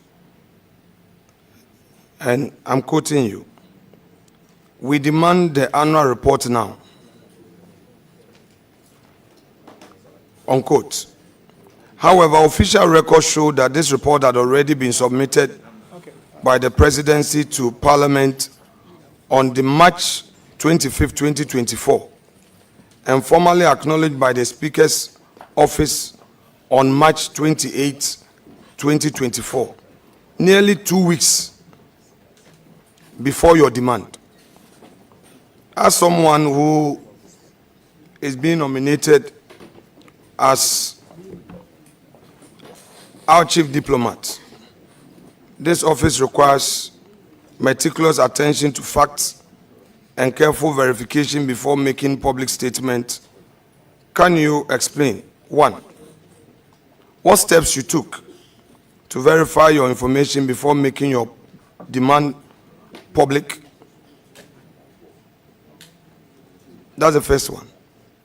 The Clerk of Parliament, Mr. Jethro, will confirm to you that I called him to find out if the presidential staffers list had been submitted, and he responded that it had not been submitted. And you need to recall that consistently over the 8-year period is one of the items my caucus asked me to specialize in, and consistently I've had to. It's been really a difficult struggle to get the presidency to comply with that act. And you know that most often it is submitted after the March deadline. In April 2018, I thought that consistent with that track record, they had also missed the mark. And indeed, I did verify from the clerk at table, Mr. Jethro, before I put out that tweet. But you subsequently became aware that indeed the presidency had submitted the such information ahead of your publication, correct? So I saw a tweet, an X post by counsel to the president responding to my post that they had submitted it earlier. So I took steps to follow up from the Speaker's office. And I can't place on record that I have been pursuing that document since. Strangely, I haven't seen it, despite my pursuit. And it's not been laid in the House, which is really strange. I don't know what happened to that document in transit. But we don't have copies. No MP has been given a copy, which I find really strange. Fact is that the Speaker's office confirmed receipt of the said document way ahead of your publication. I wouldn't know that. President, Speaker communicating, writing letters to each other directly. They don't copy MPs. So I wouldn't. I did my check, diligent check at the table office. Mr. Jethro told me it had not been submitted. And I then reminded the president that he has to comply. And if you check consistently, has not been complying with the law on this matter. Well, for me, I believe that the recipient of such communication is the Speaker's office. And to be fair to the President and all presidents, not only Akufo-Addo, our current president, once the communication is delivered to the Speaker's office, I believe that it would only be fair that even if our initial diligence search could not reveal the delivery of such, once we become aware, it is only fair that we acknowledge same and take note. I think, in all fairness to President Akufo-Addo, he did not break the law. But if you don't want to acknowledge that fact, I wouldn't press you on that. I will just move to my next question. But the fact is that at the time you put out your information, the document has already been ferried to the Speaker's office 2 weeks earlier, and you can always verify. Let me move to the next question. In March 2021, you resigned from the appointment committee, citing personal and principled reasons. You chose to act independently rather than to align with the collective decision process of your caucus. Now, as Minister of Foreign Affairs, that is when approved, you will be required to represent and defend Ghana's collective cabinet positions, even when they might differ from your personal views. Now, how do you reconcile your past actions with this fundamental requirement of cabinet collective responsibility, and what assures this committee that you would uphold this principle if confirmed as minister? Well, thank you very much. I am a conviction politician. I have certain principles and certain standards. And the principle of collective cabinet responsibility, inherent in that principle, is that if there's a cabinet position you don't agree with, you resign. If you stay on, then you must defend that cabinet position. So if it's a matter I feel strongly about, I'm not one who finds it difficult to walk away, to preserve my convictions and my philosophies.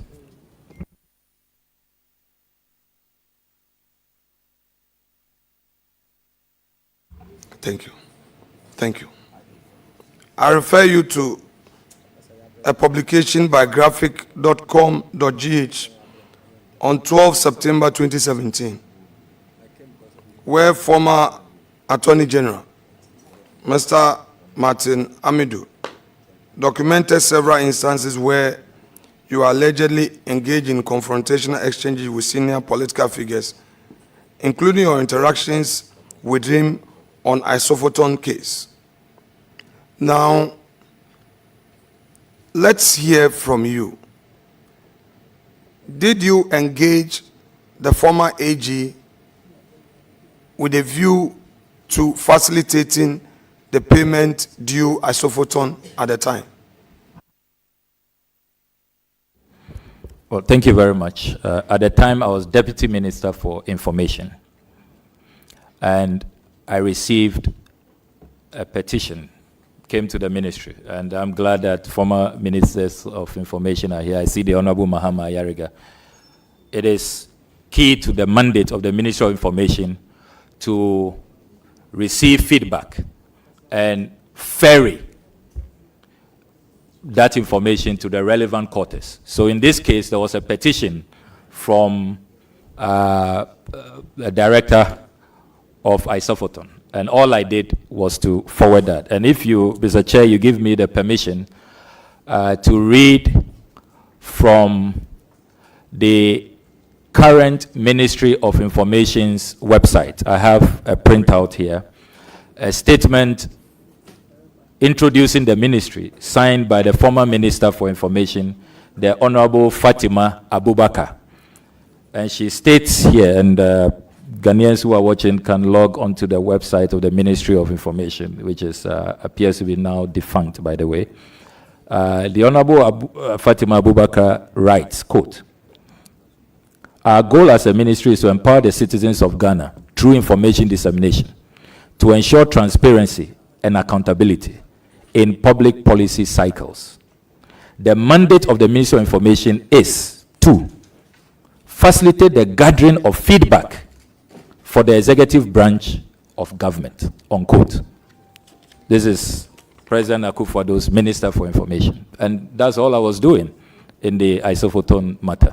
Okay, so if so, why then would he describe you, I mean, from what you are saying, public office holder, you received a petition, you have forwarded it to his office.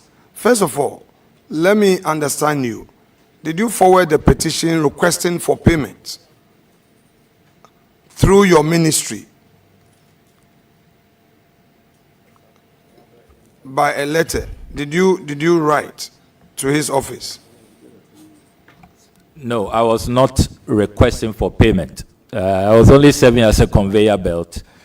This has been brought to the Ministry of Information. We collect feedback for various government agencies. So please receive this. That was all. I didn't pass any judgment. I'm not the Attorney General. I mean, how dare you dictate to the Attorney General on what to do?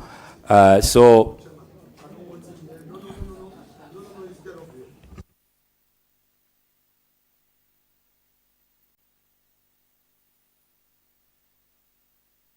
Now, members, let's make progress. So, if you only ferried the letter to him, why would he therefore describe you as uncouth and somebody who has been insulting elders? Because he stated so. I mean, if there was no verbal engagement, but just a letter you wrote, how would he give you such a description? well, first of all, I would like to see that publication because It is graphic. If you can find it on the 12th September 2017, it's still online, so you can peruse it. That's why I wanted clarity. That what was the mode of interaction? And you have said it was through a formal letter you sent to his office regarding the petition you received from Isophoton, meaning you didn't phone him to talk to him. So if you didn't do so, how he gave you this description is why I want to know your view on it. I mean, fortunately, I've been Honorable member. I've been in the public space. Honorable member, hold it. The question is a bit nebulous. How somebody have a view about you, you may not have control over it. So the question is either rephrased or overruled. Chairman, you reserve the sole right on admissibility. I will respect that always. Honorable nominee, I'm sure you become aware that the new president of the United States, through some executive orders, has been very tough on immigration and all. Obviously, without being hypothetical, there may be Ghanaians in the United States who don't have documents. How prepared are you for possible mass deportations, considering the situation we find ourselves? Share with us some strategies you intend to put in place to warmly see our compatriot safely back to Ghana. this is a matter that is of concern to a lot of Ghanaians. And since my nomination, I have diligently inquired from the Ministry of Foreign Affairs what the status is. There have been publications that about 6,200 Ghanaians will be affected. But from the brief that has been shared with me from the officials at the Ministry of Foreign Affairs, they allay fears that the numbers are not that high, and that currently the official communication the ministry has received from Washington is 156, not 6,200, 156 Ghanaians who face imminent deportation. And indeed, they indicate that about 40 of them have been asked to be, they've asked our mission in Washington to process those people expeditedly to be deported. It's clear that President Trump is really serious about this, his executive order. If you follow what happened to the Colombians, when the Colombian president refused to accept Colombians who were being deported, we saw that immediately President Trump announced trade sanctions, and Colombia has had to retreat. So I think that the strategy that we should deploy as a country is to ensure that our missions abroad extend consular services to all of these persons. They are our compatriots. We must be concerned about their welfare. And if we have to give them legal assistance, that's why earlier I talked about the consular fund. We need to quickly populate that fund. And I'm happy that the distinguished Minister of Finance is here as we work on the 2025 budget. It is a line item I will really be appealing to his ministry to approve, so that we would have a consular fund for the first time, so that that fund will be available, legal support, consular assistance. At least let's do our best so that if they have a case to remain in those countries, they stay. And then if they have to be received by us, it is also done in a humane way that respects their rights. So we are not going to leave them there to struggle on their own. We will let them feel and know that the government of Ghana, the people of Ghana, care about their plight, and that we are doing our best to extend to them consular assistance. Chairman, with your leave, I want to apply for a post-trade break, 5-minute post-trade break. Leave humbly granted.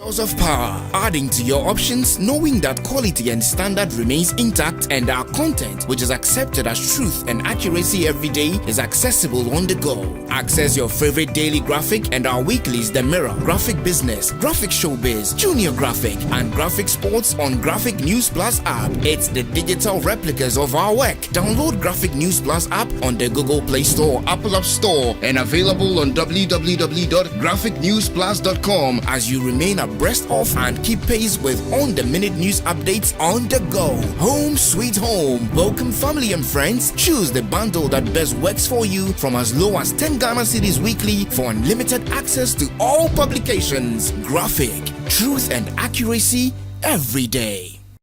Information is a great source of power, adding to your options, knowing that quality and standard remains intact and our content, which is accepted as truth and accuracy every day, is accessible on the go. Access your favorite daily graphic and our weeklies The Mirror, Graphic Business, Graphic Showbiz, Junior Graphic, and Graphic Sports on Graphic News Plus app. It's the digital replicas of our work. Download Graphic News Plus app on the Google Play Store, Apple App Store, and available on www.graphicnewsplus.com as you remain abreast of and keep pace with on-the-minute news updates on the go. Home sweet home. Welcome family and friends. Choose the bundle that best works for you from as low as 10 Ghana cedis weekly for unlimited access to all publications. Graphic, truth and accuracy every day.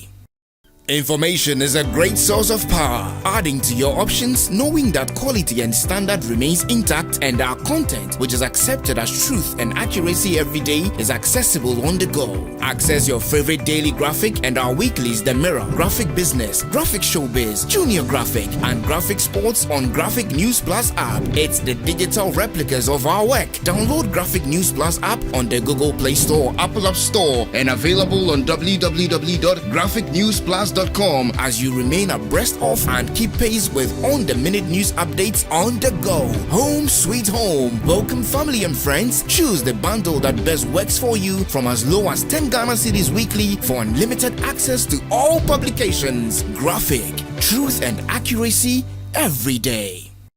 Information is a great source of power, adding to your options, knowing that quality and standard remains intact and our content, which is accepted as truth and accuracy every day, is accessible on the go. Access your favorite daily graphic and our weeklies The Mirror, Graphic Business, Graphic Showbiz, Junior Graphic, and Graphic Sports on Graphic News Plus app. It's the digital replicas of our work. Download Graphic News Plus app on the Google Play Store, Apple App Store, and available on www.graphicnewsplus.com as you remain abreast of and keep pace with on-the-minute news updates on the go. Home sweet home. Welcome family and friends. Choose the bundle that best works for you from as low as 10 Ghana cedis weekly for unlimited access to all publications. Graphic, truth and accuracy every day. Information is a great source of power, adding to your options, knowing that quality and standard remains intact and our content, which is accepted as truth and accuracy every day, is accessible on the go. Access your favorite daily graphic and our weeklies The Mirror, Graphic Business, Graphic Showbiz, Junior Graphic, and Graphic Sports on Graphic News Plus app. It's the digital replicas of our work. Download Graphic News Plus app on the Google Play Store, Apple App Store, and available on www.graphicnewsplus.com as you remain abreast of and keep pace with on-the-minute news updates on the go. Home sweet home. Welcome family and friends. Choose the bundle that best works for you from as low as 10 Ghana cedis weekly for unlimited access to all publications. Graphic, truth and accuracy every day. Information is a great source of power, adding to your options, knowing that quality and standard remains intact and our content, which is accepted as truth and accuracy every day, is accessible on the go. Access your favorite daily graphic and our weeklies The Mirror, Graphic Business, Graphic Showbiz, Junior Graphic, and Graphic Sports on Graphic News Plus app. It's the digital replicas of our work. Download Graphic News Plus app on the Google Play Store, Apple App Store, and available on www.graphicnewsplus.com as you remain abreast of and keep pace with on-the-minute news updates on the go. Home sweet home. Welcome family and friends. Choose the bundle that best works for you from as low as 10 Ghana cedis weekly for unlimited access to all publications. Graphic, truth and accuracy every day. Information is a great source of power, adding to your options, knowing that quality and standard remains intact and our content, which is accepted as truth and accuracy every day, is accessible on the go. Access your favorite daily graphic and our weeklies The Mirror, Graphic Business, Graphic Showbiz, Junior Graphic, and Graphic Sports on Graphic News Plus app. It's the digital replicas of our work. Download Graphic News Plus app on the Google Play Store, Apple App Store, and available on www.graphicnewsplus.com NigerianNewsPlus.com as you remain abreast of and keep pace with on-the-minute news updates on the go. Home sweet home. Welcome family and friends. Choose the bundle that best works for you from as low as 10 Ghana cedis weekly for unlimited access to all publications. Graphic, truth and accuracy every day. Information is a great source of power, adding to your options, knowing that quality and standard remains intact and Have a Ghana card. Yes, I do. At what point did you acquire a Ghana card? Can you tell us the dates you first acquired a Ghana card? I'll need to refer. I don't have it here. I'm on oath, so I have to be accurate. Do you remember publicly condemning the policy of the Ghana card? Which aspect of the policy? Can you please? Introduction of the Ghana card. I don't recall. I don't recall. You don't recall? that. Okay. That's fine. The Ghana card that you have acquired, do you find it useful, and will you recommend to all Ghanaians who have not acquired Ghana card to acquire one? I said earlier in response to a question on passport reforms that I'm even seeking to collaborate with the Ministry of Communication so that those who have Ghana card who already have their biometrics in the system should not have to go back to the passport office to take their biometrics, that we need to have our systems synchronized. They have to integrate, talk to each other, and instead of these silos that we are promoting. So clearly, I believe in having a national ID system, and this has been in the works for many, many years. I recall that Professor Mills, President Mahama, and even before them, all governments have played their role in making sure that we have a national ID for our country. So I don't see how anybody will oppose a national ID system.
Honorable nominee,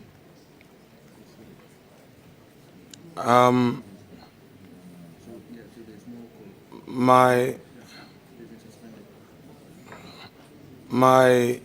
next question to you, I'll come there. My next question to you has to do with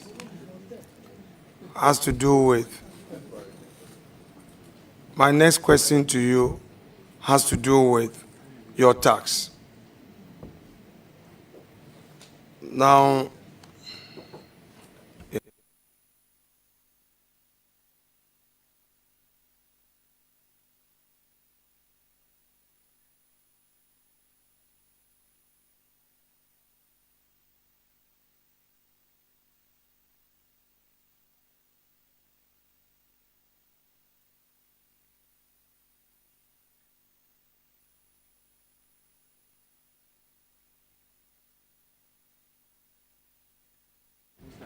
Yes.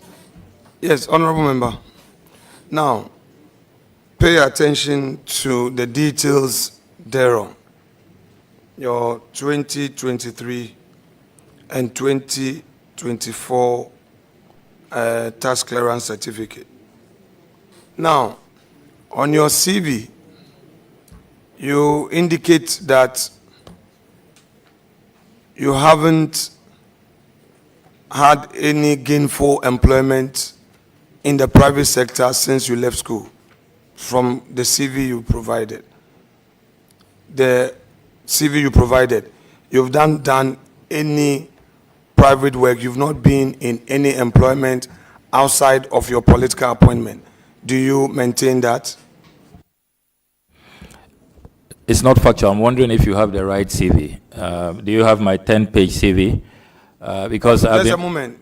I've been. Moment. Let's do step by step, please. So that is not factual. You're Okay, please don't worry. Kindly, since you have perhaps the correct one before you, let's go. Take us to the gainful employment component of your CV.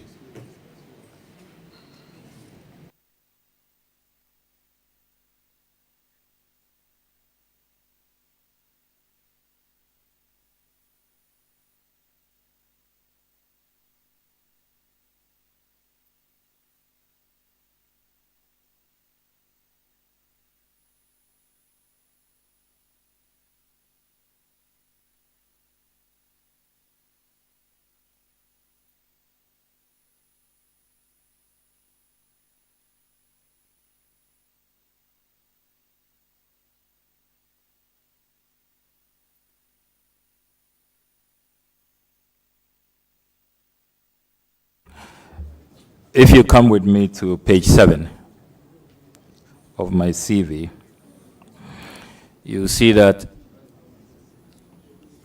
as a student at the University of Ghana, I was the campus manager of Carrera Computers Resource Center at the University of Ghana. It was above Ekwafu Hall, the Ekwafu Hall JCR, and my mates know that I did employ some of them as a campus manager. This was a campus job. And before that job as well, I taught computers at Cosmopolitan Computer Systems in Koko. Some of my students are here doing national service. I meet them every day. And then we talked earlier about service solutions. So it is not accurate to say that I've never worked in the private sector. Thank you very much. So, the campus job, you were a full-time student at Legon, correct? Yes, I was. This job you were doing on campus was a part-time job, correct? Yes, I mean, I've always loved to work. Yes, I believe in the dignity of work. And let me also add that during vacations, I took on vacation jobs. My mates will tell you that I was part of the work abroad squad on summer holidays, typically in the United States during summer holidays. So I've always believed in the dignity of work. Okay, work abroad squad. So share with us the periods that you went to America. Did you take that J1 visa that allowed you to work as a student during that short period? Was that the visa you were on? I want to believe so because I was allowed to work and I had no issues. We would want to give you the benefit of sharing that visa with us. We know you don't have it here. Yes, I mean, I'm happy to share that. Since you consider you were Very doing happy work to share abroad, that. Yes. You'll be sharing that with us. Absolutely. Okay, can you share with us the various works you did abroad, the work abroad, what specifically you did? Yeah, quite a number of jobs. One in a hotel called Doyle. I also worked in the dollar shop and then I also worked in CS. Depends on the year and what openings are available. Now, in Koko, you say you taught at Nkoko for your national service. National service cannot be described as gainful employment. It's not employment, it's national service. I never said national service. So in Koko was the 2-year break between secondary school and university. I thought that I made good use of the time. So I joined an uncle who was running a computer firm in Coleman International School. I'm very proud of that job I took as I must have been, 19 or 18. Which year did you take up? This must be between 1999. I left Presec in 99. So between 1999 and 2001. So you mean this was before university?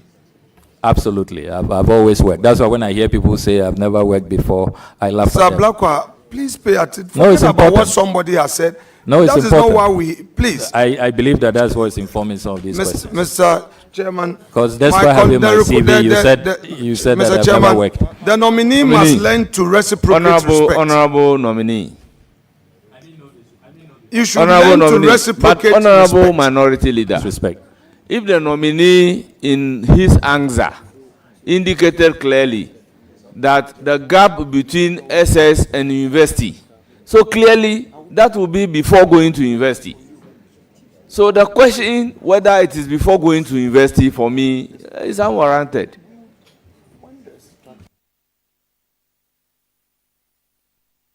And absolute respect to you. Can you withdraw the word unwarranted? Please. Chairman. Then let me substitute it to say that it's not needed. Because the answer has been provided that I did that work between my SS and the university. So it cannot be that he completes university before doing that particular work. It is stated in the answer. Honorable nominee, you referred to page 7 of your CV. Is that where the Nkoko school is stated? When I referred to page 7, I was talking about Carrera Computers at the University of Ghana. That's what I said. But this one that you said you worked between 1999 and 2000, you said the 2 years prior to going to university, you did some work, gainful employment. Do you have it on your CV? No, I didn't think that I should add that. So I wasn't wrong when I said it was on your CV, and you said No. You said I've never worked in the private sector. Carrera Computers is not owned by the government. Yes, in your With all due respect. In your answer, you brought in this Nkoko school. Yeah, and work which abroad, was which is all not here. Yes. So you would agree with me that I am dealing with what is before me, and I can't speculate. Except that you are not dealing with what is before you properly. You didn't see Carrera Computers and concluded that I had no private sector work experience, which was unfair to me. Honorable nominee, you said that the work you did, which you did not document in your CV, was gainful employment. My question was anchored on gainful employment. You are saying that you did some work 2 years before going to university, gainful employment. Let us stay there for a while. Let's stay there for a while. This gainful employment, were you being paid salary month on month? For the record, there have been many gainful employments that are listed here, and so it's important to set the record straight. Yes, I was being paid monthly. Were you contributing taxes? My employer was. Was there SNIT contribution? I believe so. Given the opportunity, would you be able to furnish us with those details of taxes that were deducted at source and your SNIT contribution for that period? Very happy to do that. Would you take the leave of chairman to amend your CV to include the employment details you just spoke about? That is if the nominee he decides that he wants to do that. If there is a need, but if there is no need, as a result of which he didn't put it on the CV, so be it.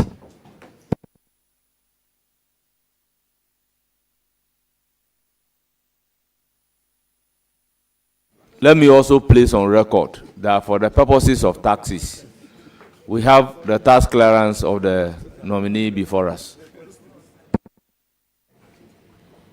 Honorable nominee, Savvy, the company that you said you registered and you were the sole shareholder, you said you did some work. You had some contracts, and when those contracts terminated, you decided to fold it up. It became defunct, you said. Now, for the period that the company worked, you executed some jobs. Did you pay taxes to the state? Yes, I did. Did you have employees apart from you? Yes, 3. Did you pay their SNIT contributions? Yes, I did. Did you pay their taxes? Absolutely. Given the opportunity, can you furnish this committee with all those details? I'm happy to do that. Thank you. Now, between 2013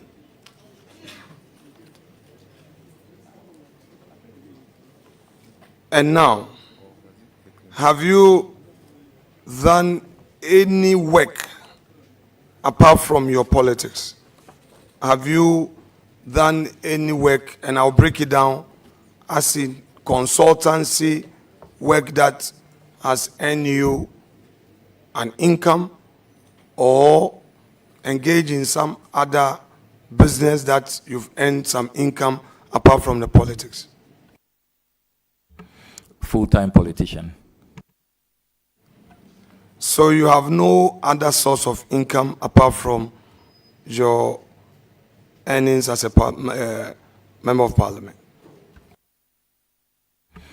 Well, apart from little savings, investments, and the support of my dearest lawyer wife, as I call her. Thank you very much. I recognize Honorable Mahama Ayarga, the leader, majority leader, for a follow-up question.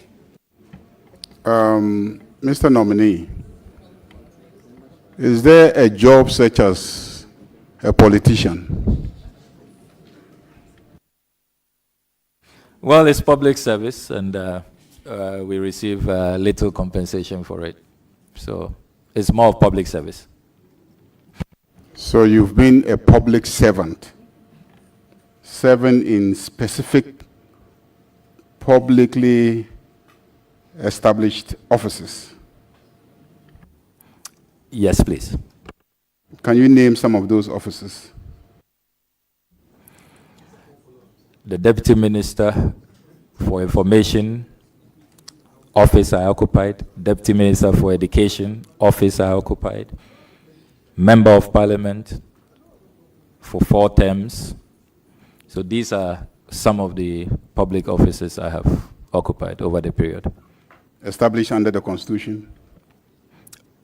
Rightly so, Majority Leader. So there's no such thing as a politician, working as a politician? we work as public servants. I mean, we use it loosely that we are all politicians, but I follow your guidance, Majority Leader.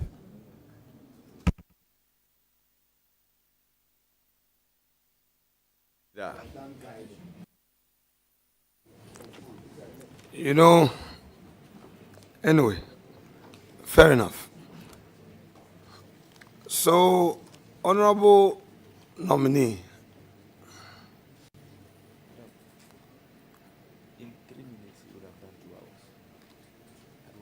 on your CV, where did you stay? Where did you write you were born? So you'll be surprised for anybody to suggest that you were born in Aveyeme Battle. No, that's it. So. Yeah, I'll be surprised. That's my hometown, but I was born in Accra, in Kolebu. Now, Chairman, let me, with your leave, nominee, please, respectfully, this has nothing to do with you. I just want to bring a matter to the attention of the chair of the committee and to all of us. So, Chair, the rules of the House provides in order 2171. And I read, the appointment committee comprises the first deputy speaker as chairperson, minority leader as ranking member, the deputy majority leader as vice chairperson, and the following other members. A, deputy minority leader. B, majority chief whip. C, minority chief whip.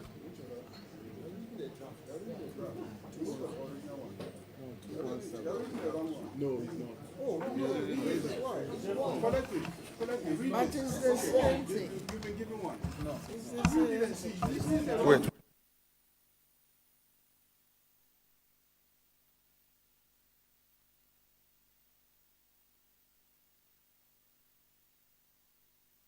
Order.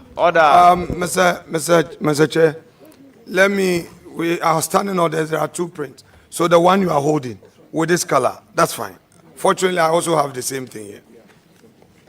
The appointment committee comprises the first deputy speaker as chairperson, the minority leader as ranking member. It's the same, don't mind them. It's the same, don't mind them. Please proceed. If you are not firm, they will confuse you. I've been in this game for long. You can't confuse me on rules. The deputy majority leader as vice chairperson, the deputy minority leader as deputy ranking member, and the following other members. Majority chief whip. B, minority chief whip. And 5 other members selected based on the numerical strength of the parties in parliament.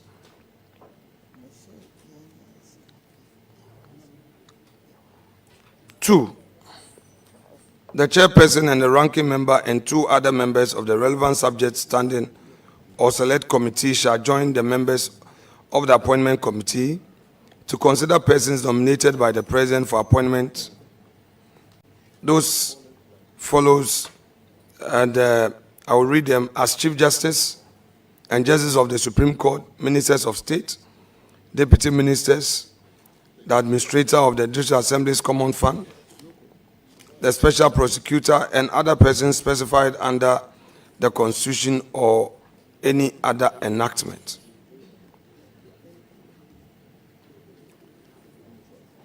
Mr. Chair, I have been informed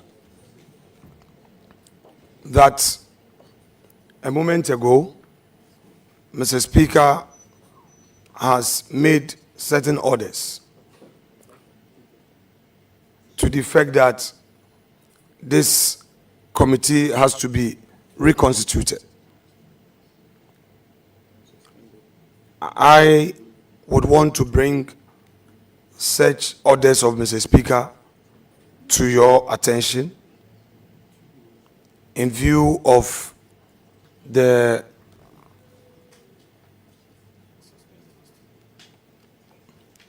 certain developments on the House floor. I do not know whether such development has come to your attention too. But since Mr. Speaker has made consequential orders and it has just been brought to my attention, I believe that we may have to be guided by the orders of Mr. Speaker. And he went further to say that we should proceed according to my first deputy whip. He is further directed that we appear before him in his office. So I'm just bringing this to your attention, and he, with emphasis, according to the first deputy whip, that leadership should come to him so that this appointment committee is reconstituted.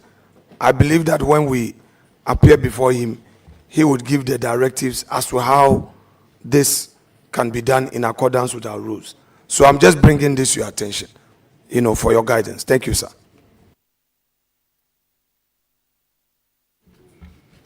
Thank you very much for bringing it to my attention. I will give the floor to Honorable Mahama Yariga, the Majority Leader.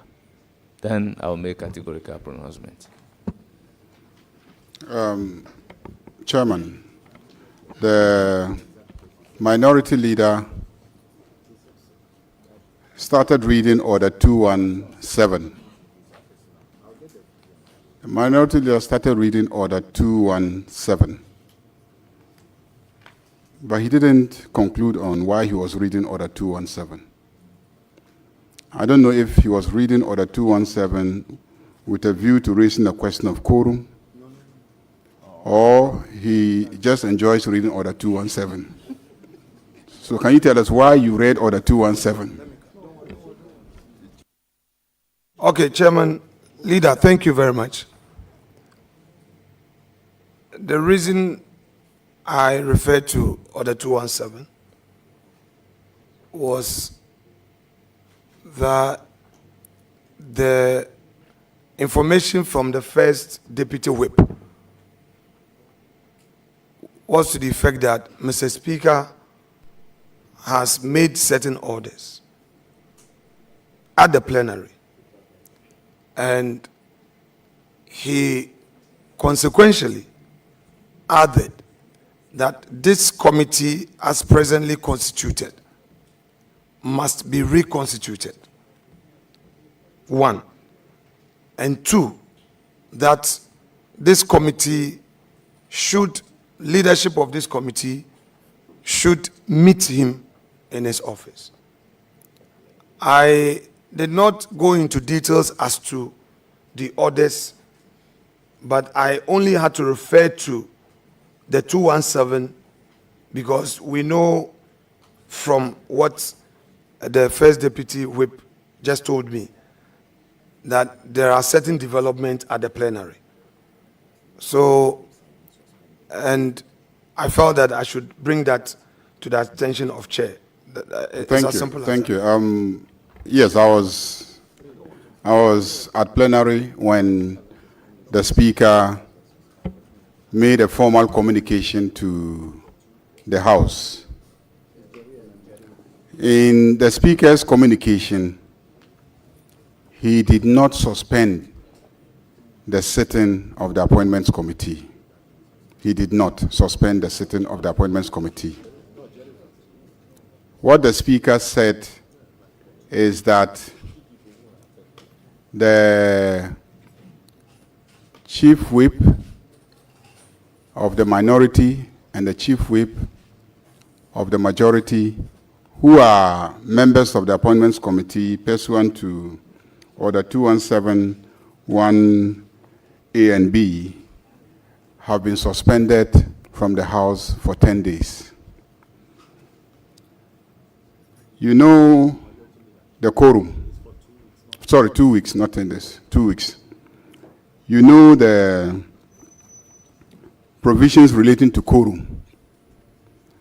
And when you read the composition of the appointments committee, I thought that you probably were entertaining a view that if the majority chief whip and the minority chief whip are suspended, then we will not have quorum to do business.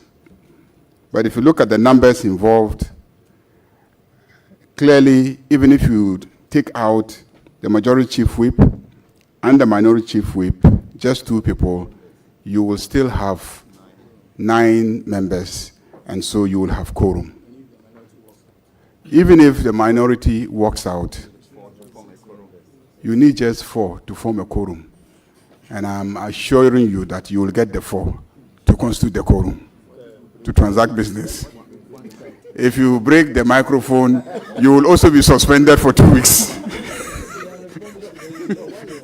So that's the first thing. That's the first thing. Then the second thing that the speaker said is that the committee on selection, he didn't say the leadership of this appointments committee. He said the committee on selection should meet him immediately after adjournment for us to reconsider the constitution of the appointments committee, including the rules of the appointments committee. When he was leaving the chamber, headed to his office, I followed him and said it will be difficult to meet now. So he rescheduled the meeting to Monday, 11 a.m. So the speaker is not expecting you in his office because he's not even in the building. He has gone to send his wife to the airport. She's traveling. And he actually told us his wife is traveling, and the speaker loves his wife. So he went to send his wife to the airport. So there's no problem. The speaker is not requesting for your presence at any meeting now. And the speaker has not suspended the proceedings of this committee. He's spoken about the reconstitution of the committee, and he's spoken about the consideration of the rules of the committee. So this committee is properly constituted, and this committee should continue working.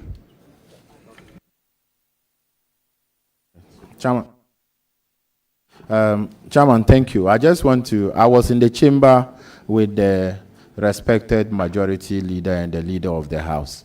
The speaker, to quote him, he said that the committee of selection need to meet immediately to reconstitute the appointment committee. So what he is saying, Chairman, with your permission, I have the speaker voice. I can play it here to say exactly what he said.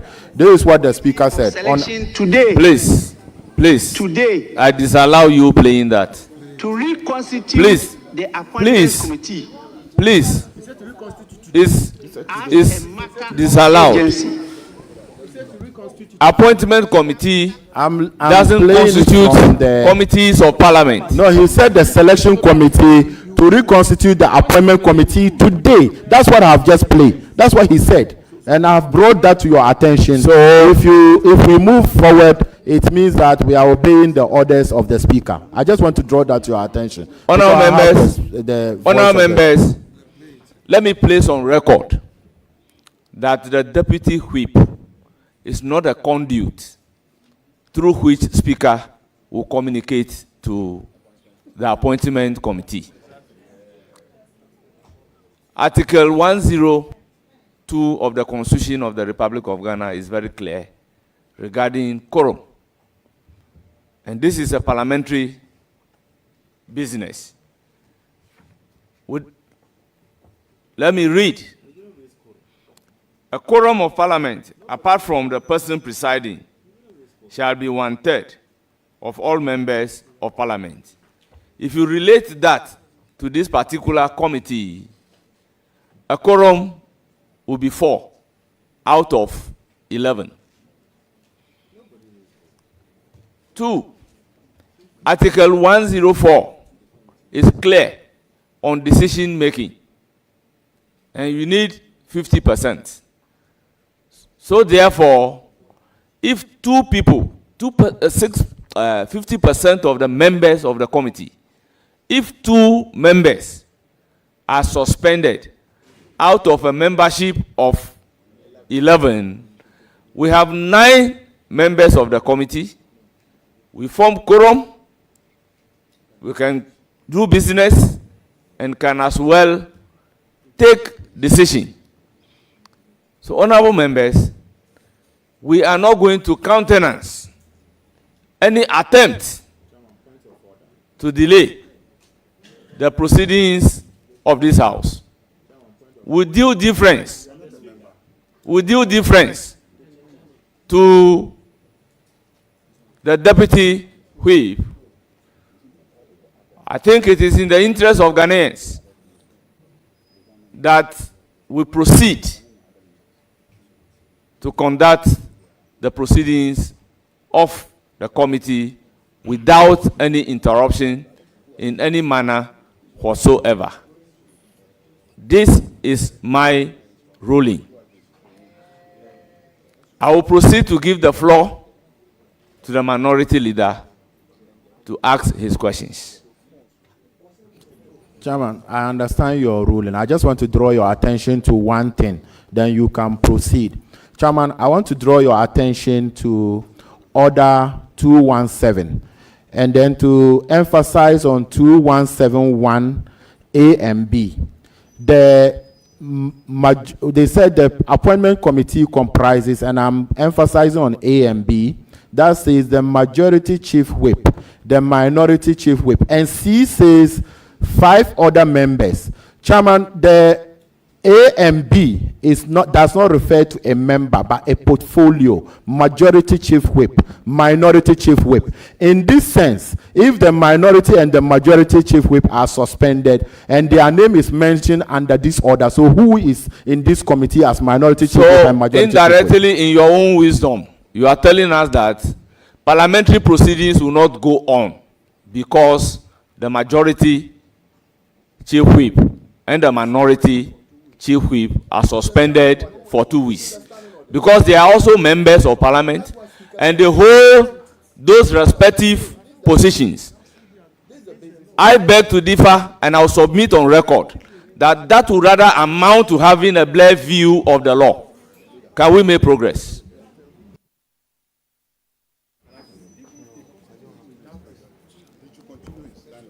Honourable members, I won't recognize any non-member of the committee.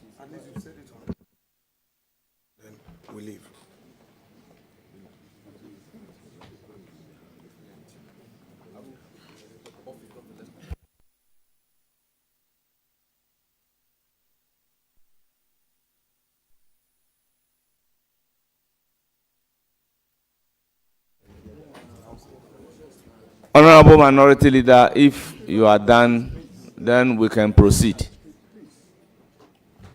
Chairman, thank you. Honorable nominee, do you know about the company Volta Clenham Farms and Industries Limited? Yes, I talked about it earlier. You said the shareholders include some other private persons, correct? Yeah, I said that there are other persons in this arrangement, and 2 other persons are in this arrangement. So I just want to be specific so that we can get specific answers. If you say there are two other persons in this arrangement, now, is it the directorship you are referring to or the shareholding? The directorship. Okay, so now let's come to the shareholding. Are you the sole shareholder of this entity? Yes, I am. But if it's the same company, you had earlier, unless you want to amend your answer, in your earlier response to this very company, you had indicated that there are other shareholders. That is where Chairman said that because they are not here and they are private persons, you are exempt from mentioning their names. So I want you to bring clarity to that. Well, I'll be happy to see the verbatim report, but for the record, I am a sole shareholder and there are other directors. Mr. Chairman, at this point, you know, my inclination is to exercise utmost respect. We are in leadership. If I disrespect you, then I'm disrespecting myself. But I need to make the point very firmly. From what has come to my attention from the Deputy Whip, I think that it was very clear in the language of Mr. Speaker on the need for us to immediately get to the committee of selection to proceed to reconstitute the appointment committee. I will repeat it to your attention that let us err on the side of caution so that we do the right thing. At least if you had even suspended sitting the hearing for even a minute to enable you to listen to the speaker's voice, private, I'm sure you will be able to at least appreciate the situation in a different light, or possibly call Mr. Speaker himself. We can suspend for just a minute to enable you call the speaker, but in the Honorable Majority Leader, just a second. Honorable Alassane Umar, please. The call is on all of us to show deference. If I talk, you talk, it doesn't help. So I would want to respectfully say that with what I know now, I would want to recuse myself in order not to be in breach of Mr. Speaker's orders. I can't force speak, Chairman. Chairman has his discretion, and I need to respect that. So I leave it at that to you, and then I'm sure we can take up other matters. Thank you so much, sir. Honorable members, the information is clear from the Majority Leader that owing to the circumstances, the Speaker has rescheduled a meeting to Monday at 11. We are proceeding with the vetting. Any member who wants to recuse himself is free to do so. After all, we are living in a free and a democratic dispensation. So, please, let's proceed. Chairman, with respect, I am extending to you all courtesies. My language in the application was done in utmost good faith and with respect to you. If you use phrases like democratic state and freedom of whatever, I don't think that it helps the situation. I refer to Speaker. No, Chairman. I will continuously express my views and show you respect. I'm pleading with you to be measured in the language you use. I will not do anything to hurt you in terms of language use. The language you just use is in bad taste, and I believe it's unacceptable.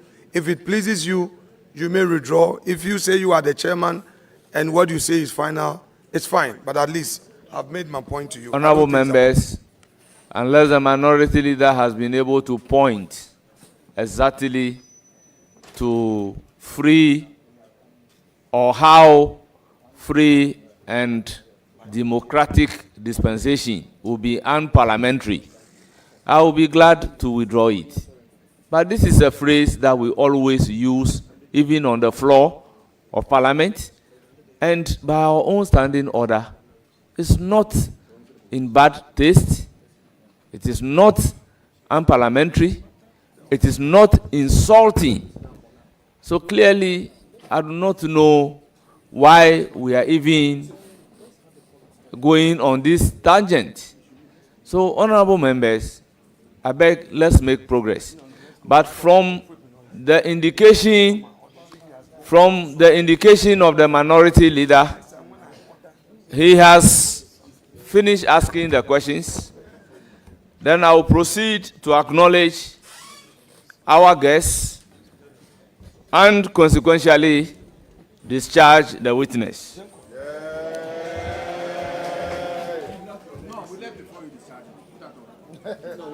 Honourable members, we have Mrs. Nuhila Sedu Nuela. Then those who are typing the spouse of the nominee. Then we have Togbiga Patamia Jokli, President of Bato Traditional Council. But honorable members, it may interest you to know that because I know Bato, what is written here is Bata.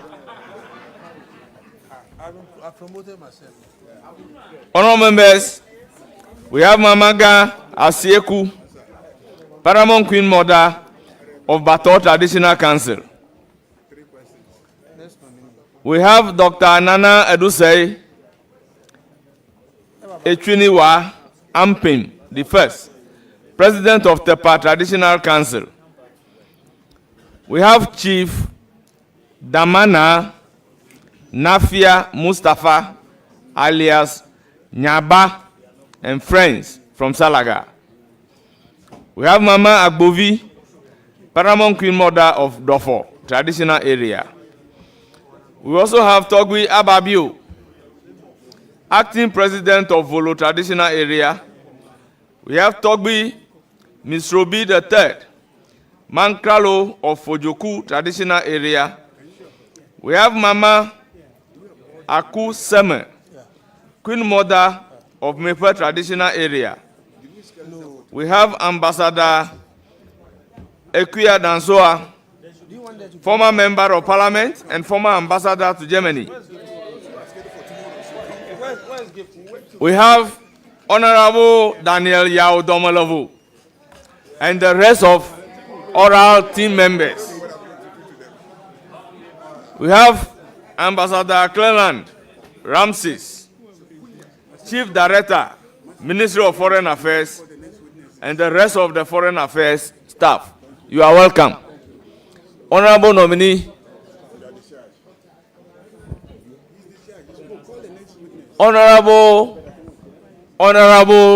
Dr. Obera Samoa, former Attorney General and Minister of State. You are highly welcome.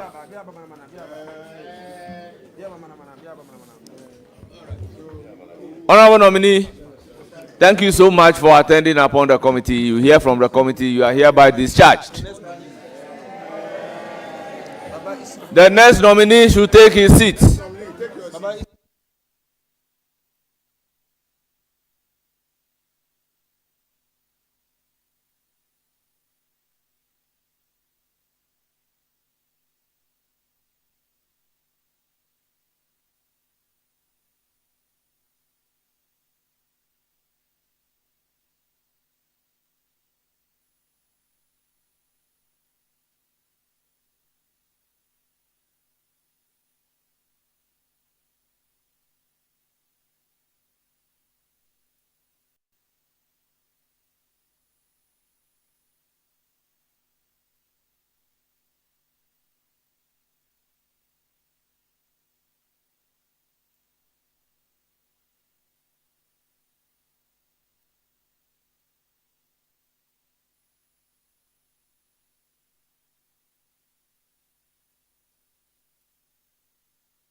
The clerk of the committee, please proceed to administer the oath.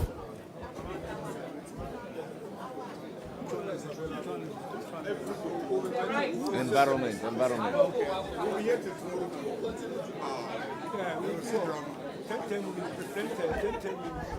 Our revered guests, please kindly take leave of us so that we can continue the proceedings.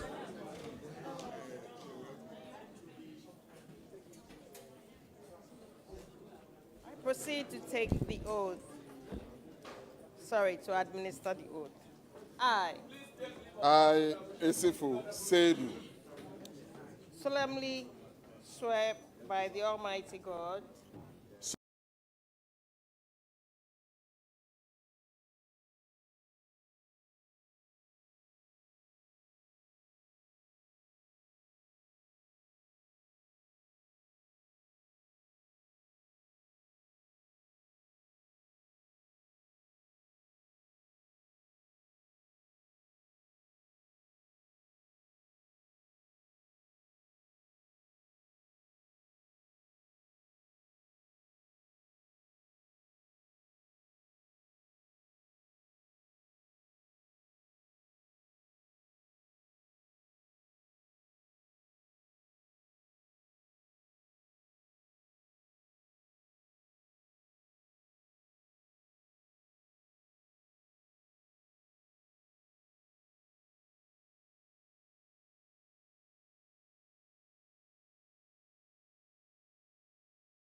A great source of power, adding to your options, knowing that quality and standard remains intact, and our content, which is accepted as truth and accuracy every day, is accessible on the go. Access your favorite daily graphic and our weeklies The Mirror, Graphic Business, Graphic Showbiz, Junior Graphic, and Graphic Sports on Graphic News Plus app. It's the digital replicas of our work. Download Graphic News Plus app on the Google Play Store, Apple App Store, and available on www.graphicnewsplus.com as you remain abreast of and keep pace with on-the-minute news updates on the go. Home sweet home. Welcome family and friends. Choose the bundle that best works for you from as low as 10 Ghana cedis week.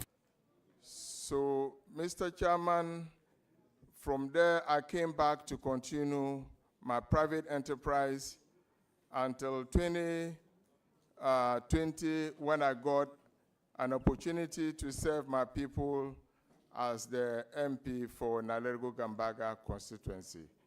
Thank you. Thank you very much. I proceed to recognize Honorable Haji Aladi Ayamba. Very well. I'll give the floor to Honorable Shaibu Mama. Mr. Chairman, I'm exceedingly grateful for the opportunity. Honorable nominee, congratulations. Thank you, Mr. Chairman.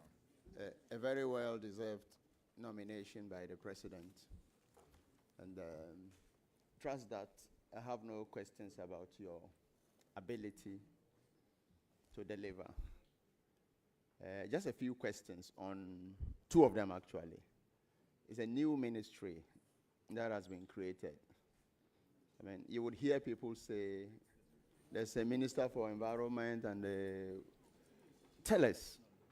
I'm sure you have some briefing with the President or a representative. What is it about climate that you are going to do? Thank you. Thank you, Mr. Chairman. Mr. Chairman, first and foremost, this ministry or this position as a Minister of State is not a ministry, Minister of State. I see it's a very important intervention that His Excellency John Dramani Mahama has initiated Mr. Chairman, it takes a visionary leader to do what His Excellency has done. And when we begin the conversation into details, everybody will understand what I mean by this. Mr. Chairman, my role is not a duplication. I'm only supposed to collaborate with existing ministries, those ministries that are into climate change and climate change in the climate change ecosystem. I'm supposed to coordinate them because if you look at what is happening now, Mr. Chairman, we have pockets of initiatives seated in the various ministries. And the president thinks that he should nominate me to be the coordinating point where all these initiatives and programs are brought under one envelope. And that is going to aid us to prosecute the agenda and the objective of His Excellency John Dramani Mahama.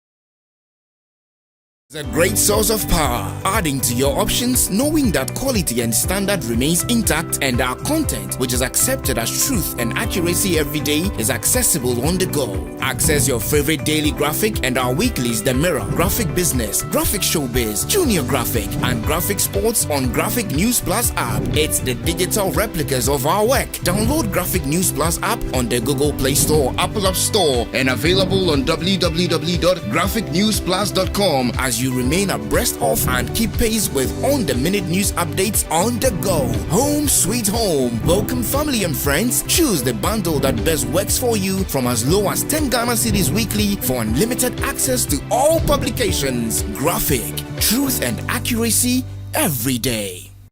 Information is a great source of power, adding to your options, knowing that quality and standard remains intact and our content, which is accepted as truth and accuracy every day, is accessible on the go. Access your favorite daily graphic and our weeklies The Mirror, Graphic Business, Graphic Showbiz, Junior Graphic, and Graphic Sports on Graphic News Plus app. It's the digital replicas of our work. Download Graphic News Plus app on the Google Play Store, Apple App Store, and available on www.graphicnewsplus.com as you remain abreast of and keep pace with on-the-minute news updates on the go. Home sweet home. Welcome family and friends. Choose the bundle that best works for you from as low as 10 Ghana cedis weekly for unlimited access to all publications. Graphic, truth and accuracy every day. Information is a great source of power, adding to your options, knowing that quality and standard remains intact and our content, which is accepted as truth and accuracy every day, is accessible on the go. Access your favorite daily graphic and our weeklies The Mirror, Graphic Business, Graphic Showbiz, Junior Graphic, and Graphic Sports on Graphic News Plus app. It's the digital replicas of our work. Download Graphic News Plus app on the Google Play Store, Apple App Store, and available on www.graphicnewsplus.com as you remain abreast of and keep pace with on-the-minute news updates on the go. Home sweet home. Welcome family and friends. Choose the bundle that best works for you from as low as 10 Ghana cedis weekly for unlimited access to all publications. Graphic, truth and accuracy every day. Information is a great source of power, adding to your options, knowing that quality and standard remains intact and our content, which is accepted as truth and accuracy every day, is accessible on the go. Access your favorite daily graphic and our weeklies The Mirror, Graphic Business, Graphic Showbiz, Junior Graphic, and Graphic Sports on Graphic News Plus app. It's the digital replicas of our work. Download Graphic News Plus app on the Google Play Store, Apple App Store, and available on www.graphicnewsplus.com as you remain abreast of and keep pace with on-the-minute news updates on the go. Home sweet home. Welcome family and friends. Choose the bundle that best works for you from as low as 10 Ghana cedis weekly for unlimited access to all publications. Graphic, truth and accuracy every day. Information is a great source of power, adding to your options, knowing that quality and standard remains intact and our content, which is accepted as truth and accuracy every day, is accessible on the go. Access your favorite daily graphic and our weeklies The Mirror, Graphic Business, Graphic Showbiz, Junior Graphic, and Graphic Sports on Graphic News Plus app. It's the digital replicas of our work. Download Graphic News Plus app on the Google Play Store, Apple App Store, and available on www.graphicnewsplus.com as you remain abreast of and keep pace with on-the-minute news updates on the go. Home sweet home. Welcome family and friends. Choose the bundle that best works for you from as low as 10 Ghana cedis weekly for unlimited access to all publications. Graphic, truth and accuracy every day. Information is a great source of power, adding to your options, knowing that quality and standard remains intact and our content, which is accepted as truth and accuracy every day, is accessible on the go. Access your favorite daily graphic and our weeklies The Mirror, Graphic Business, Graphic Showbiz, Junior Graphic, and Graphic Sports on Graphic News Plus app. It's the digital replicas of our work. Download